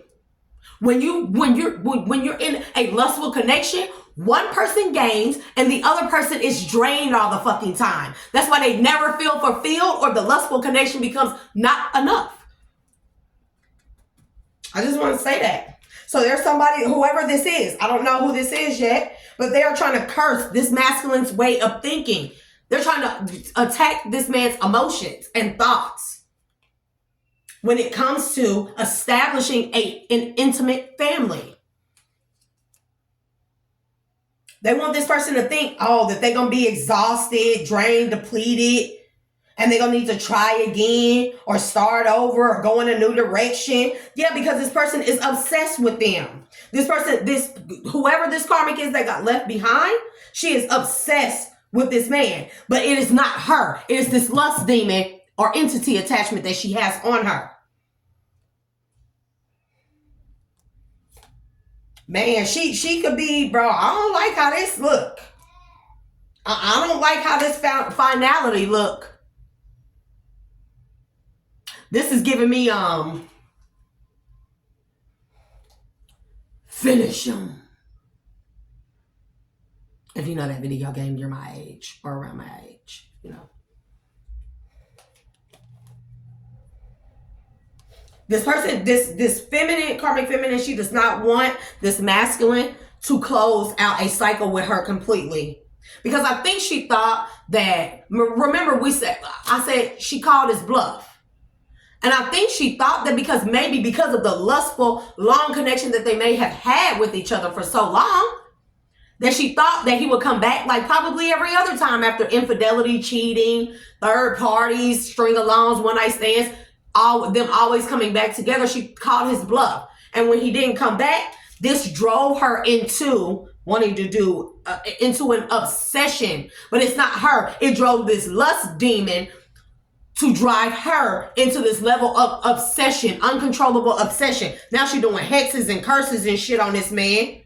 And she could even be thinking about MDKing. I don't know if this is self-MDKing or him.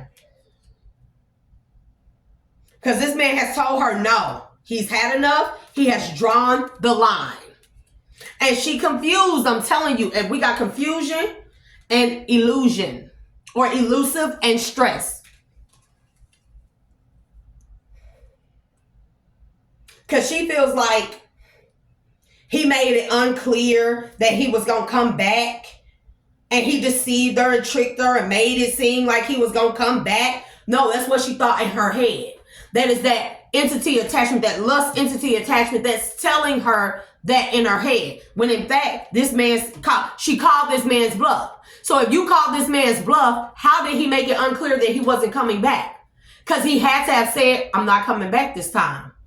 And the motherfucker was like, okay, we'll see. You're going to go in that direction and you're going to be fucking dissatisfied. You're going to find out. I'm going to show you better than I can tell you. And you'll be back. And the motherfucker was like, nah, I won't be back. I'm going to call your motherfucking bluff. And when he didn't come back, now it's the lust demon or entity attachment that she has that's trying to say, that's telling her in her head, oh, God, he left you with no closure. He just left. He just ended it. He just walked the fuck away and left you behind with no closure. He left it unclear about him coming back, whether or not he was gonna come back. He was deceptive. He was tricking you and stuff. And now all this woman want to do is argue and cause turbulence and tension in this man's life, turmoil and chaos in this man's life. But how you gonna get? No, she wants to do this to his divine feminine. So I don't fucking know. And she could be doing witchcraft on this divine feminine's intuition, third eye chakra, crown chakra, Salah.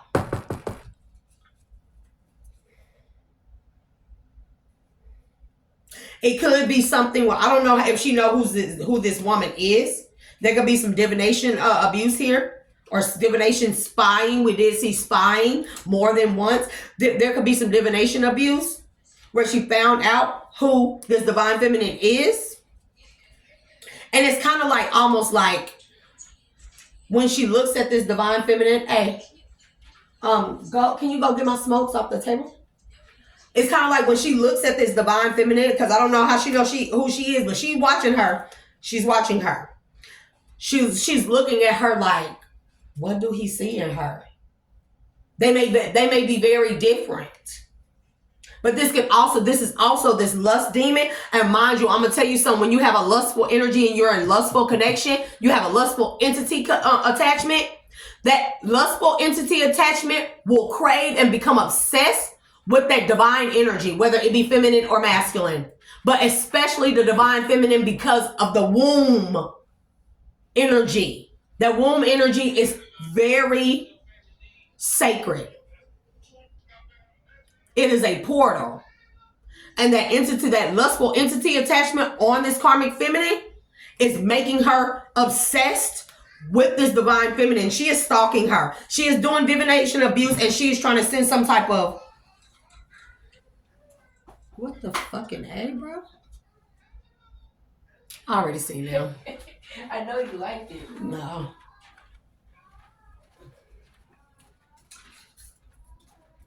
So she very well could be doing like some type of witchcraft, hexes, spells, curses, voodoo, or whatever to try and send towards this divine feminine, to cause this divine feminine stress. Yeah. We got divine feminine to the intuition, to the rejection. She could be sending hexes, spells, witchcraft, voodoo, whatever, towards this divine feminine. To have this divine feminine in this energy of abandonment. To dismiss something or being like this fear, like, oh my God, like, oh my God, this man coming towards me. What am I going to do? Oh my God, I'm fearful. What if he be karmic? What if he is in lustful energy? You know, have her like all shooken up about this masculine coming her way. This is what type of hexes she's doing. Because she knows that when these two come together, it's going to be nothing but fucking loyalty. I told y'all, trusting, reliability, believing.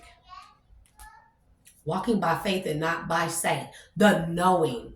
The inner knowing, and then to have an external party next to you, the external knowing. You can't get any better than that. A lot of us have not experienced these level of connection, these levels of connections of the divine kind, but they surely are coming together. They are. Something told me to grab my damn magic cards. Something told me. Something told me to grab them. Because I want to be hella nosy and see what kind of magic she doing. Because if she has a lust demon, more than likely she's doing sex magic, which means she's probably having sex with. Now, sex magic can involve you looking at somebody's picture. We did see spying. I'm telling you, spying to the hangman. To the masculine. She could be doing sex magic on, like looking at on this masculine's picture and doing magic on him, and that will affect the divine feminine. Little do people know. If these are divine unions, what is done to one energy will affect the other. Yeah, divine feminine. Can't make it up. Because she feel like this man has no love for her. He don't want nobody but this divine feminine. Like this divine feminine is the only thing this man sees. Everybody else he has no feelings for. Not even her. And so I'm telling you, she's trying to send some type of confusion, illusions to limit this divine feminine. To have this divine feminine in her head. She could be sending it to this masculine. But this masculine is closed off or blocked enough to her where it's bouncing off of him, but it's hitting his divine feminine. But Spirit says it's going back because we do have confusion and illusions in the reverse. And it's only going back to her, which makes her more crazy, more karmic, and more obsessed with this union. With this soul tie union.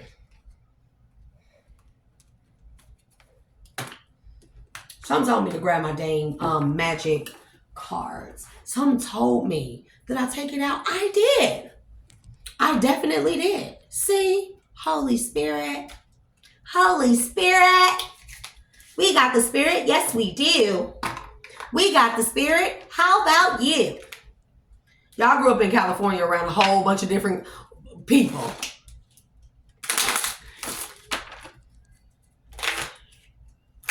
I grew up around Vietnamese people, Cambodian people, Nigerian people, French people from the Ivory Coast of Africa, South American people, Hispanic people, Latin people, Portuguese people.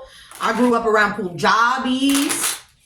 I grew up around people from Sudan, people from Eritrea and Ethiopia, or Ethiopia.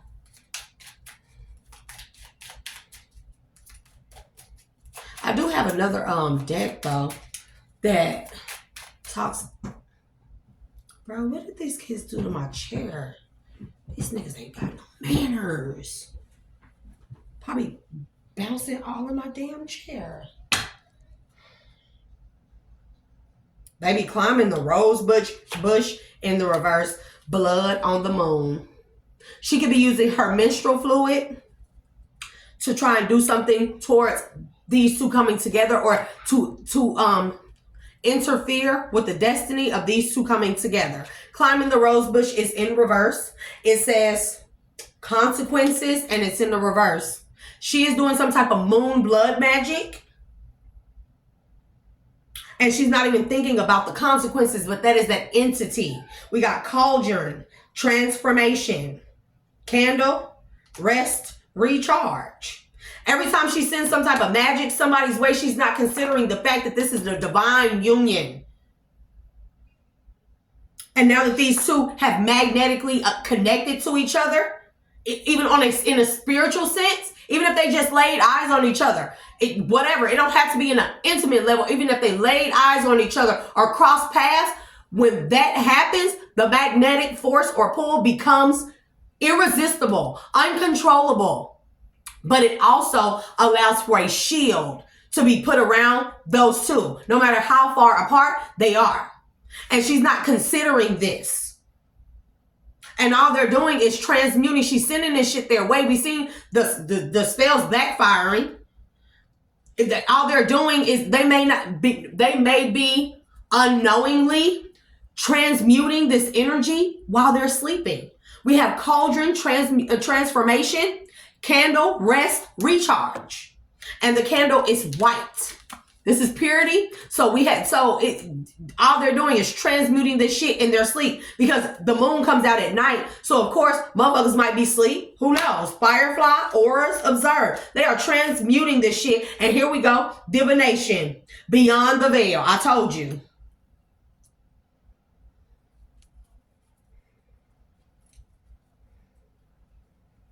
This woman could be using, and no offense to the community, this woman could be using a lesbian or someone from the LGBTQ plus community, or she could be a part of it, take it how it resonates, to help her divinate. I'm telling you what I love. A street light is very significant. Somebody could be looking at a crystal ball of someone driving down the street or where someone is parked. It involves street lights at night. This could be like a rest area, a park. Or she could be divination spying on someone's home. Because I do see a car headlights. They could be watching this masculine to see if he's going to this divine feminine's home or where this divine feminine lives. They could be driving past this divine feminine's home. Rosemary, purify.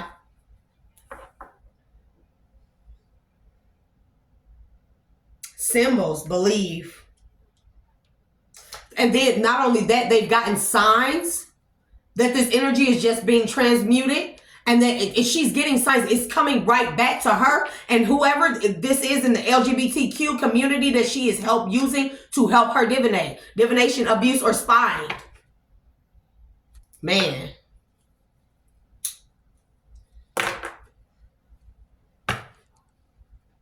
This says believe to the happiness. Because people don't know. People don't believe that real, true love, true love, unconditional love, it is the cure. It heals whatever ails you. Mommy, I want to go to different room. You spill some soda. No, get go to different room. The soda is warm. No, get go to different room. Get go to different room. Go get rubber and show him. Y'all gotta excuse him. When I was in forced rehab for 8 months, his dad let him. They were with their dad, my younger babies. They were with their dad, and he was not properly taking care of our children. And I'm gonna just tell the truth. And he allowed my son to stay with a fucking ear infection. So during that key, this is a key vital time when children develop their phonetic skills when it comes to pronunciating S's and T's and G's and, certain sounds. It was muffled to my baby because he had infected ears for I don't know how long. So it messed with his speech. So I talked to him, and this is what I'm talking about, intimacy. When he mispronunciates something, I use my lips. I speak to him slowly. I say the letters, and he's getting better, but he sounds like that. And a lot of people think he's deaf, but he is not. It's just that the doctor said when I took him, and they flushed out his ears before giving him the antibiotics. When they got all the way down there and got everything out, he screamed. And they said that's because sound finally got all the way down into his ear canal. And it startled him because they said for I don't know how long, for however long I was gone, maybe not the entire time, but a good piece of it, sounds came to him muffled, like he was underwater. So my baby cannot pronunciate all his words and letters like he should. But mom, through intimacy, is going to make sure that we build his phonetic skills. And this is another reason why I don't want their dad back. He can say whatever the fuck he wants to say about me. I don't give a shit. Even at my worst and lowest, my children would never have been like that. That would have never happened to my son. So that's why y'all hear him talk like that. He is 5. And his speech should be further along, but it is not. And I'm not embarrassed by it. We have books. We have reading sessions. Not all the time like we could. Like I definitely could with them. But we read. And when he's looking, I make sure when I'm reading, I make sure he looks at my lips and sees me pronunciate the words. And then I make him repeat it.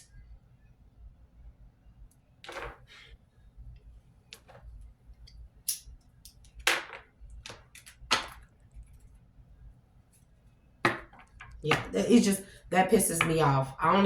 This is the first time I really said that on social media or to anybody else besides my children, my mom. Because it's disgusting to me.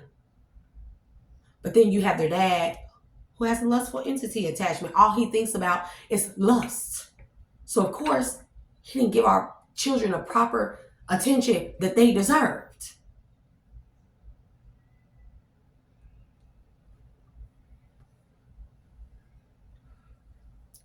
But other than that, my baby is a genius.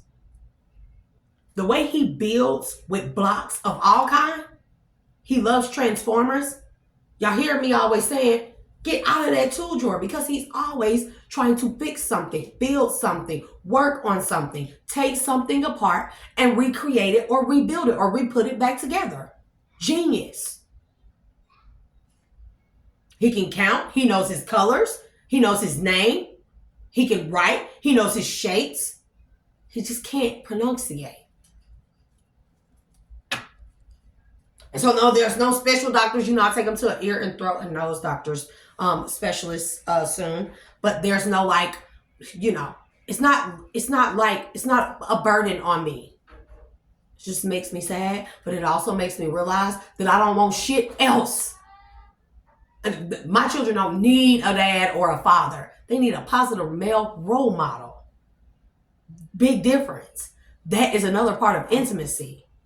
They don't need a fucking kids don't need a step-daddy. They need a positive male role model, whatever fuck you want to call yourself, as long as you're a positive male role model. But it's definitely not burdensome.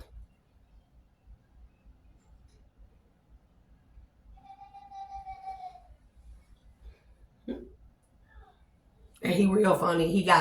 He is a class clown too. Y'all hear him laughing, so.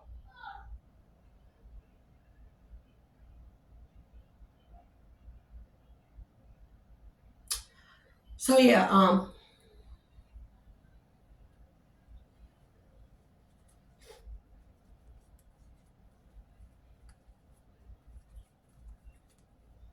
he goes to a pre-K school. He learns a lot. He learns manners. He learns skills. He learns picking up after himself at home and at school. He learns anger management, how to control his emotions I get my kids at a young age. This is why I said my children, my senior, my 15-year-old, my 13-year-old, there's nothing that they don't know. Expose them early and teach them the right way, not by do as I say, but do as I do, by showing them through intimacy. Whether I have a nigga or man, or I'm sorry, I said nigga, but whether I have a man or a husband or not, I'm going to still do my part. Granted, I can't do everything a man does, but I'll be all right with mine. Best believe that. And that's why a lot of people are stunned, and I say this a lot. People be like, oh, she got a lot of kids. Not really. Because at a certain time, my house get quiet. I have structure and stability in my home. I have schedules in my home. If we have an argument, a disagreement, or a fight, we handle it the proper way. And we know the difference. And we learn more to debate instead of arguing. We learn, instead of being angry and taking it out on someone else, we breathe.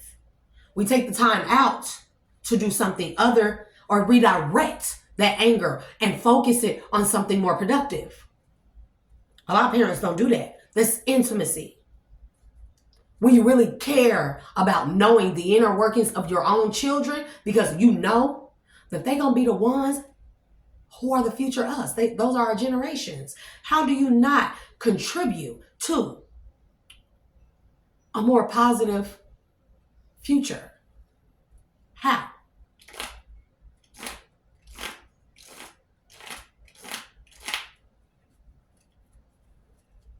Y'all heard my kids in here argue with my 15-year-old all the time. That's because she's the Aries and I'm a Sagittarius. So you can't tell her nothing and you can't tell me nothing. But I learned to compromise as the adult. See, adults don't think that you have to compromise with a child. But on the contrary, an adult should compromise with a child more than a child should compromise with an adult. You are teaching your child when they get older how to compromise. Age does not matter. You are teaching your child that regardless of the age, respect is given where respect is due. Respect is due. And vice versa. That's why my kids go to school. If they up there and they don't knock somebody out, trust and believe me, my children, we learn peace before violence. So if a school call me and say, my daughter done mollywop the motherfucking kid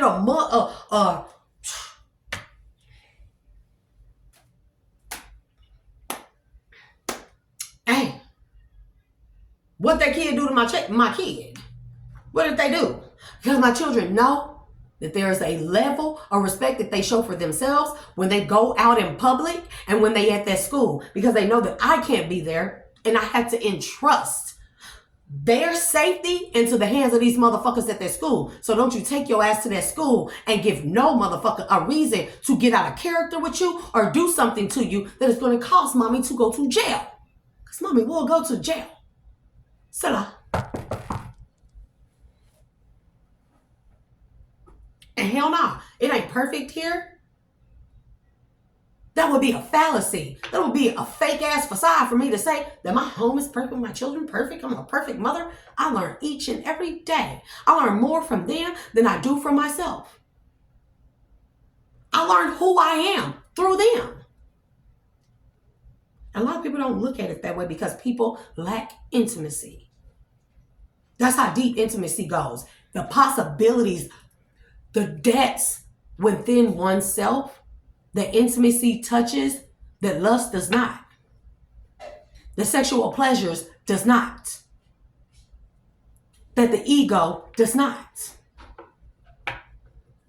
And I'm never going to limit myself to be like that again. Now, granted, I may be still struggling in some areas when it comes to matters of the heart. Because there are times when, more than anything, I think about my children. And if I get into a connection, it's not the right connection. But then I go back and I think that, why do I feel that way? It's because I still have unhealed wounds of not trusting myself to make the right decision when it comes to picking a partner or someone that picks me. If I know how to decipher or sift through, cut through all that exterior shit, the aesthetics, and know who somebody is. But because I know that intimacy is the most important thing, I learned that however, take things slow. Whether it be a romantic partnership, relationship, a marriage, whether it be a friendship, whether it be a work relationship, whether it be a career, whatever. Whether it be on here, learning intimacy. See how I sit here and talk to y'all? This is intimacy. Y'all getting to learn the inner, deeper workings of me. You see what I'm saying? And I pray that what I do or whatever I say, even if I'm just doing a tarot read, but I pray that a lot of what I say, like I talk about interconnectedness. things down to the microscopic level, how we don't know all that shit. Everything is interconnected. Unison. How it's okay to not conform and be different and be the black sheep and let people laugh and point at you. Ha ha. Okay. But what are you really pointing at me and laughing at about me? The things you see in me that you wish you saw in yourself. Intimacy. You can have intimacy with yourself. You should have intimacy with yourself before anything, before anyone. Because when you have an intimacy with yourself, that means your outer exterior is connected to your inner exterior, and your inner exterior is connected to your higher self, and your higher self is connected to the Most High God. Intimacy.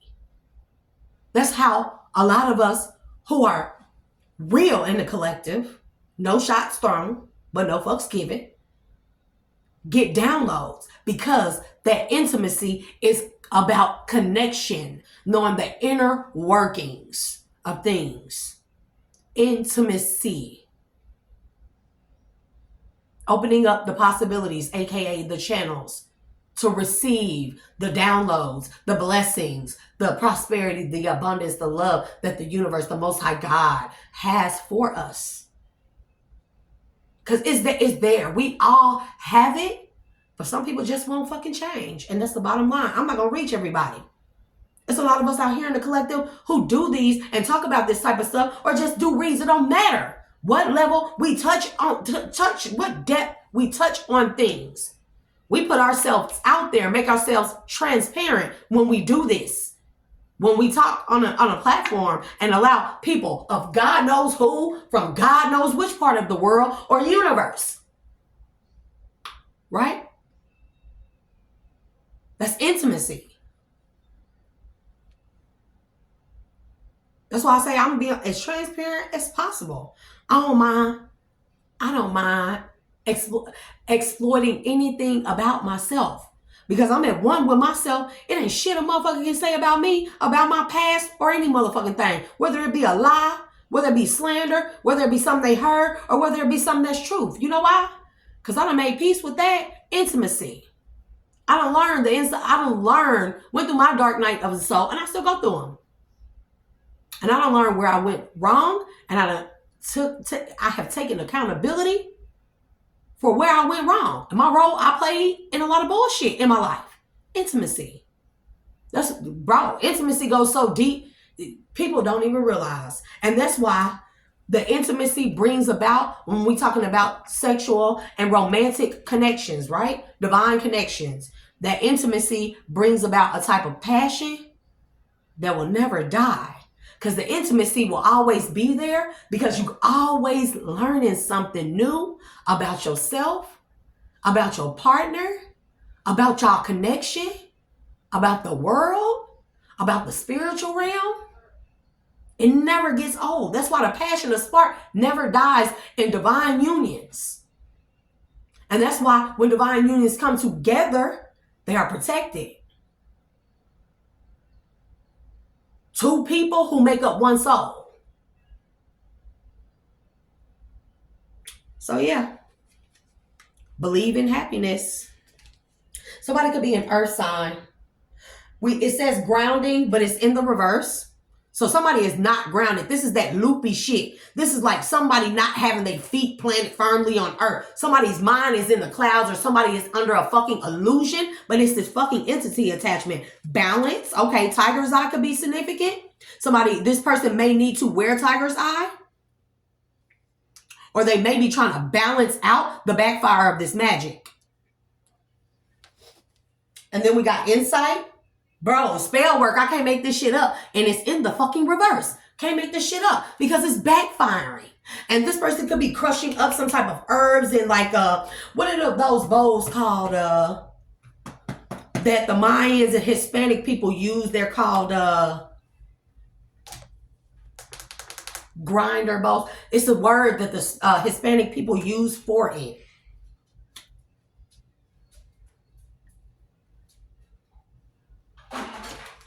Why I just hear bate chocolate? nothing. If you ever watch Dora the Explorer, hey, I have kids. I watch cartoons. I watch hella cartoons like a big ass kid. Like Dora, you watch Dora the Explorer. I don't know why I got that off of that. Somebody could be doing something with chocolate. There's a chocolate recall. A lot of chocolate has been contaminated. This person could be trying to make some type of chocolate hearts or some type of chocolate candy to try and give to this masculine that has her blood in it. And Bo, if you listening to me, you better be careful with this bitch, because this bitch, bro, I'm telling you, resurrection, recklessness. Do you see that torso?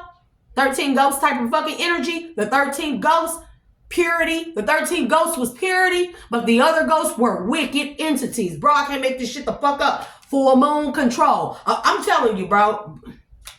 Somebody... Do we have recklessness in the reverse or upright? Upright? What is the full moon control in the upright or reverse? Do it again. It's in the fucking reverse. Somebody can't control something. They can't control this spell work, this magic, this whatever it is that they are fucking doing. And it has gotten out of control because the shit keep backfiring. And the person is not grounded. This person is like, this person don't have control of themselves. This karmic feminine, lilac, enchantment. She's trying to make some type of enchantment potion with chocolate and blood to draw this masculine back in or call him back in. But it's not working. It's just backfiring. And all I'm hearing all it's doing is binding her. Man, that's why we have grounding in the reverse, is binding her more and more. She's sinking deeper into the sunken place. And this entity is taking over and taking control of her. She don't have no fucking control. That's why recklessness is here. This woman, masculine, if this is you or any masculines in the collective, if this sounds like your message or this resonates with you, and you have a karmic feminine ex, have you seen her recently? She has a wild look in her eyes. Wow. Like, have you ever seen people with wild look like they ain't even there? I've seen it in my ex. That's what made me be like, no, bitch. That nigga is ran by a demon. That is a fucking demon. That is not him. I seen it. People don't think that you can see demons in people, but I be telling people, and they be like, how can you see them? And be like, how can you not see them? But I've always been able to see things in people that other people cannot see.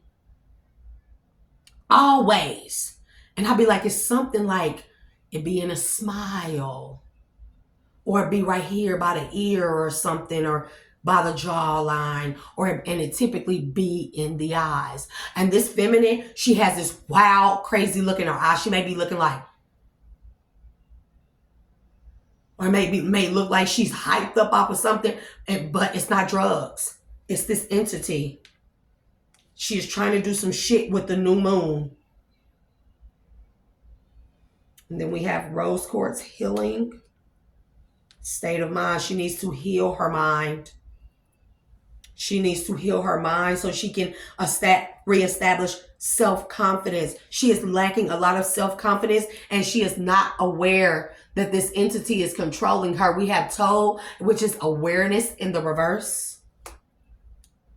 Emotions, bro. She is not aware that her emotions are not her own. She's hearing a lot of voices in her fucking head. It's this entity, bro. This entity wants this divine masculine and or feminine because it knows the energy. It knows how powerful it is. And this lustful entity is lusting after this man to get to this divine feminine, to eliminate her. But she doesn't realize she's being controlled.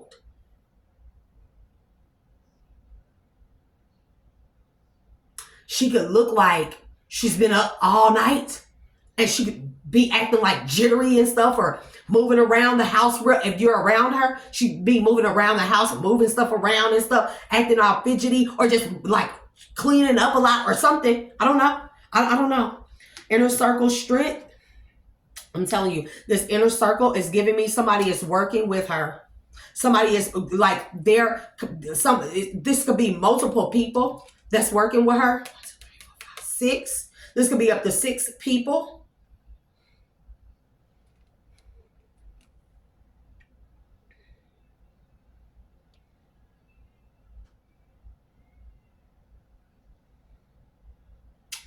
She can know people in the LGBTQ plus community. And it's 5 people that she may hang around that may be affiliated with this community in some way, one way or another. And they are holding hands. They are connecting hands to do this magic. But they don't know. I'm telling you, bro, Book of Shadows is in the reverse. They are not aware of what they are doing. They are not aware that doing this is going to bind them to this entity, bind them to her, and bind them to this entity, bro. And then we got Book of Shadows in the reverse.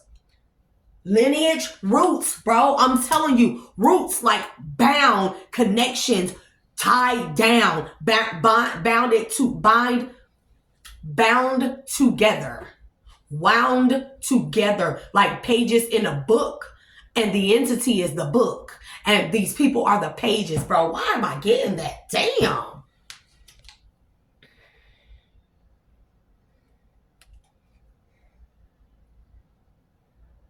Bro, this says inner witch check-in. 1, the heart of the issue. 2, what is blocking me? 3, how to embrace my magic. 4, my answer from the divine. 5, the conclusion and development, bro. And then I'm going to go back here because we have the element of earth right here. And it's in the reverse. 1 says how to best achieve balance, bro. 2, what is current? Why is that a Y and not a U? What is currently holding me back? The entity. 3, how to remain stable and grounded. We seen grounded in the reverse. 4, what do I need to let go of? 5, what should I embrace? And all this shit is in the fucking reverse. And then we have new moon connection. It was in the upright. 1, me and my current energy. 2, activate healing and growth.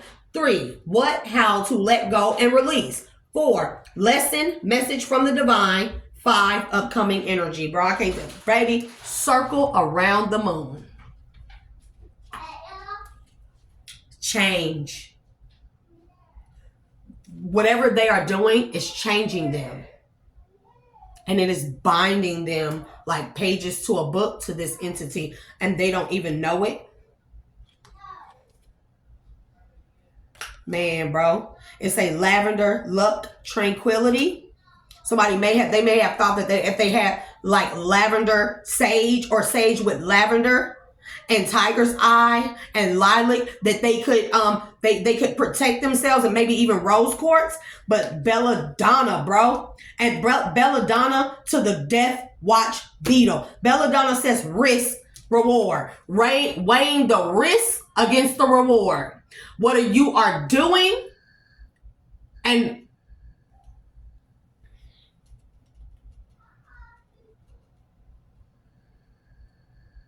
what's the word I'm looking for? Because I can't think of it.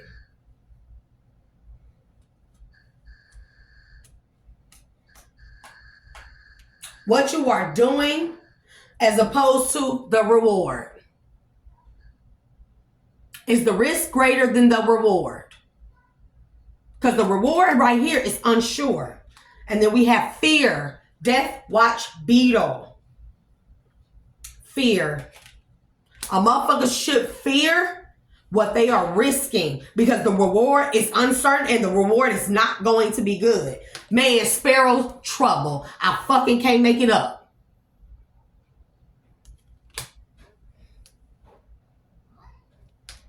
Practical magic, energy, community. I told you. Practical magic, energy, to the phone tree, community. She's had these midnight margaritas, truth. They may be doing some type of truth serum.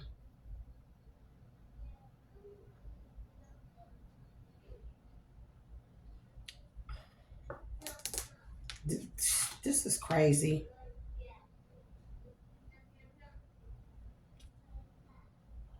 Bro, this is bad. this video then went on long. A bitch always say it's gonna be short. I'm not a bitch, but you know, that's how I talk. That's how we be talking. We know we don't mean any harm or degrading or downgrading ourselves and stuff, right? I'm probably gonna have to make a part 2 because look, it's the next card. This was just the that top card, like the instruction card.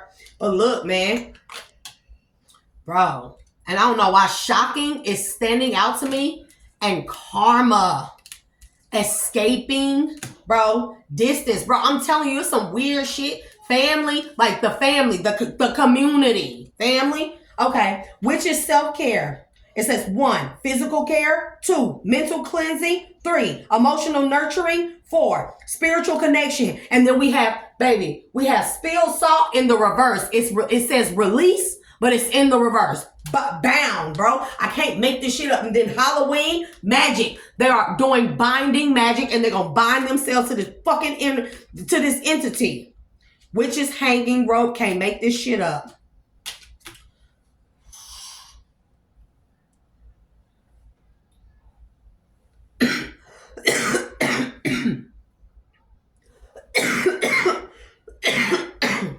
I've come to the realization that I have always lived my life wanting to save people like this, but I just fucking can't. Because when I became intimate with myself on my healing journey, intimacy with self, connected back to my higher self and with source, okay? Source showed me. I was shown in my dark night of the soul where I have went wrong at all my life. The need to be accepted. Always having this need to be accepted. Not a people pleaser, but the need to be accepted. So I took a lot from a lot of people, and I overextended myself to a lot of people who didn't deserve it, or who didn't deserve for it to go on as long as it did. And that's the bottom line. That's the bottom line. And I nearly lost myself. This is how I ended up in lustful, karmic, low vibrational energy at a point in time in my life. This is how I ended up on drugs, okay? Wanting to be accepted. Granted, my ex brought the shit to me. He'll tell people that I'm a drug addict, but he won't tell that he the one that brought it to me. That he is the one that tricked me. Gave me a trick drug in my shit. Putting shit in my drinks and my food. He won't tell nobody that part.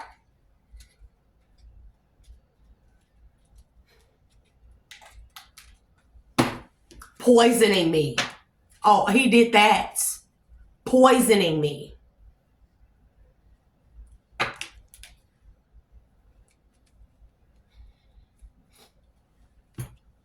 This bitch needs to do some fucking shadow work. I'm telling you. I'm finna see what her fucking problem is. Distrust. Didn't I say something about trust? Being in lustful connections instills distrust. Period. Because this man don't trust her.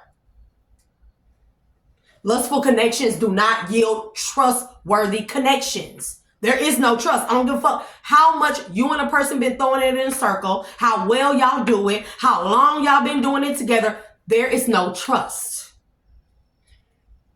Faith in oneself can rebuild trust in others, and she has no faith in herself because she has an entity attachment, a lustful entity attachment.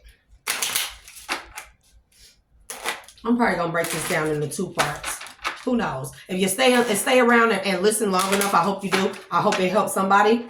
Regret, betrayal, stagnation, trauma. And then we still have distrust at the bottom, illusion, projection. She's trying to project an illusion. She's trying to project her trauma, her regret, her stagnation, her betrayal, her distrust, her depression. She's trying to project it onto this masculine and or feminine. But that is that entity that will not let her go and allow her to stop, think for 1 second why I'm doing this, and to look within and heal. Trauma, your scars are proof of resilience and survival. So she has unhealed trauma wounds. They probably had a lustful connection because they trauma bonded. A lot of trauma bond connections are lust based. Fuck what you said, fuck what you heard. A lot of lustful connections are trauma bond based. And vice versa. Regret. The past cannot be changed, but the future is still in your hands. I'm telling you. Look, feminine. Karmic feminine, ma'am, if you are listening, Spirit is saying it's not too late, but you are running out of time because we do have stagnation. Movement, even if slow, is progress. But you will regret not moving forward and healing. Betrayal. Healing begins with acceptance and forgiveness. You got to accept accountability for this shit. And you got to forgive yourself. Then when you forgive yourself, you can heal. Then you can forgive him for whatever betrayal you felt like that he did towards you. Because it's not his fault. It's not your fault either. It is the unhealed parts of y'all that is at fault. But we all must accept accountability in order for us to move forward. The healed life is a beautiful thing. Granted, it may be rough, bumpy, there are obstacles, but the end result is a beautiful thing. I don't give a fuck what nobody tell you. You feel me? Envy. This is one of your traumas. This is one of your traumas. You are envious. You may have always been envious as a kid. Envy of people who have more than you, or who may just have had connections with other people. You may have green eyes. It says turn green eyes into a force for self-improvement and inspiration. Judgment. You judge people. You feel like you envy people. It says judge less, understand more. So I don't know what the judgment, man. Man, look. Spirit is saying you are going to regret what you are doing. Judgment is being cast down on you at this time. And you have but a moment of time. You have but a moment of time. I'm hearing that. To change your direction. To stop what you're doing. Because now you're not just involving yourself and putting yourself at risk. You have involved others. It's not you. It's that entity, that lust entity attached to you, has no regards for the safety or the care of them other people, nor you. Control, bro. I'm telling you. Control. This is this entity. Bro, I'm going to show you what the fuck. Look. Do y'all see them puppets?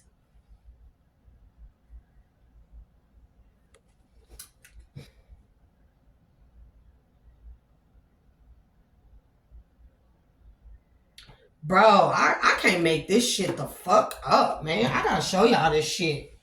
I'm gonna show y'all how I know what the fuck I'm talking about. Look. Let me see if y'all can see this. Okay, you can't see this all that well because of the fucking shit, and this would be dead. Okay, so look. Hold on, let me see. I can't do that. But look.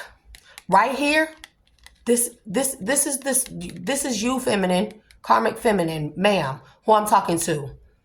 This is you. You can't fucking see this shit for nothing. Okay, this is you. These are the people that you have involved.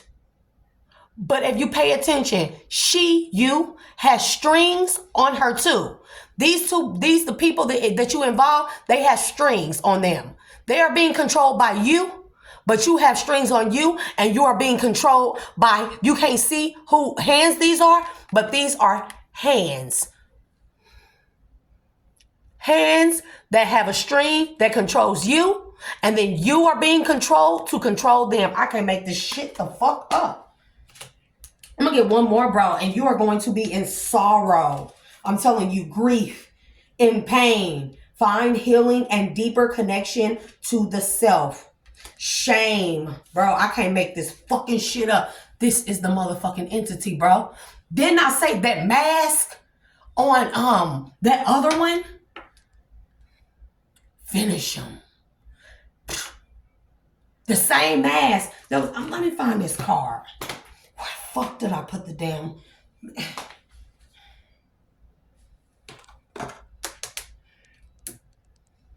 Where the fuck did I put the damn cards? Am I losing my shit? Oh, they're right here. Bro, let me find this dang on card. I said this is like a fatality. This demon is...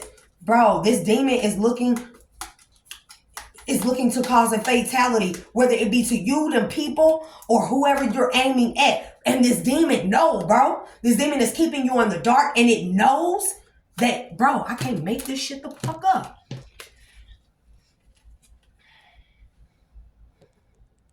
Fuck, I'm falling and shit.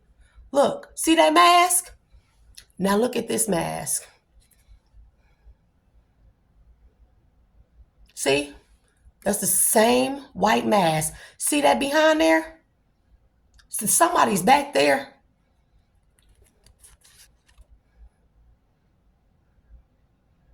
And on this mask, this mask is crying and frowned.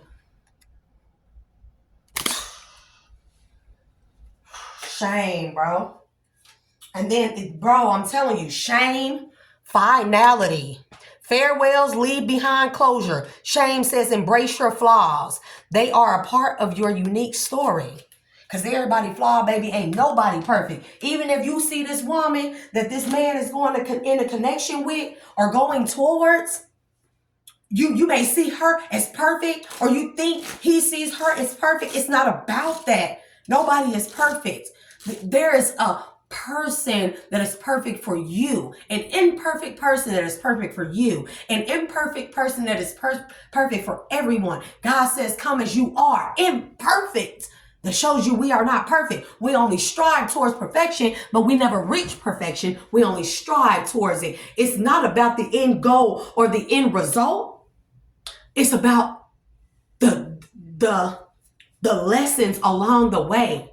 It's about the drive, the initiative, the embarking on the journey, not the end of the journey, the embarkment of the journey. What you learn along the way, what you gain, what you give up to get there.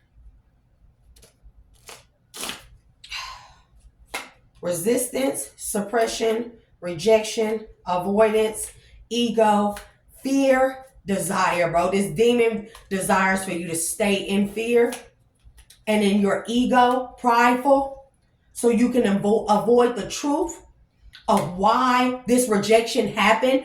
But it's not a rejection like you think. Bro, I can't make this shit up. Bro, fear, desire, pride, attachment, obsession. I'm going to end this shit. I call back my power and my energies, destines from all people, places, things, situations, energies, and this read.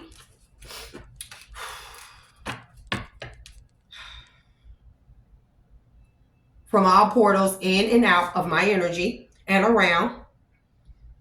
I demand that those portals be closed from all realms and directions of time at this time. I wish to call my power back, and I declare myself safe, sovereign, and at peace. And I demand that any leaks in my auric field be healed and sealed at this time. Amen and Ashe. Bro, I'm out. That's it. Until next time, y'all. This is why people need to heal. And feminine, ma'am, lady, sis. If you are watching, you can do this. You can beat this shit. You can beat this, whatever this is. That man is not the end of the world. You're just in lust. You need to take a step back and think why you feel this way about this man. If it was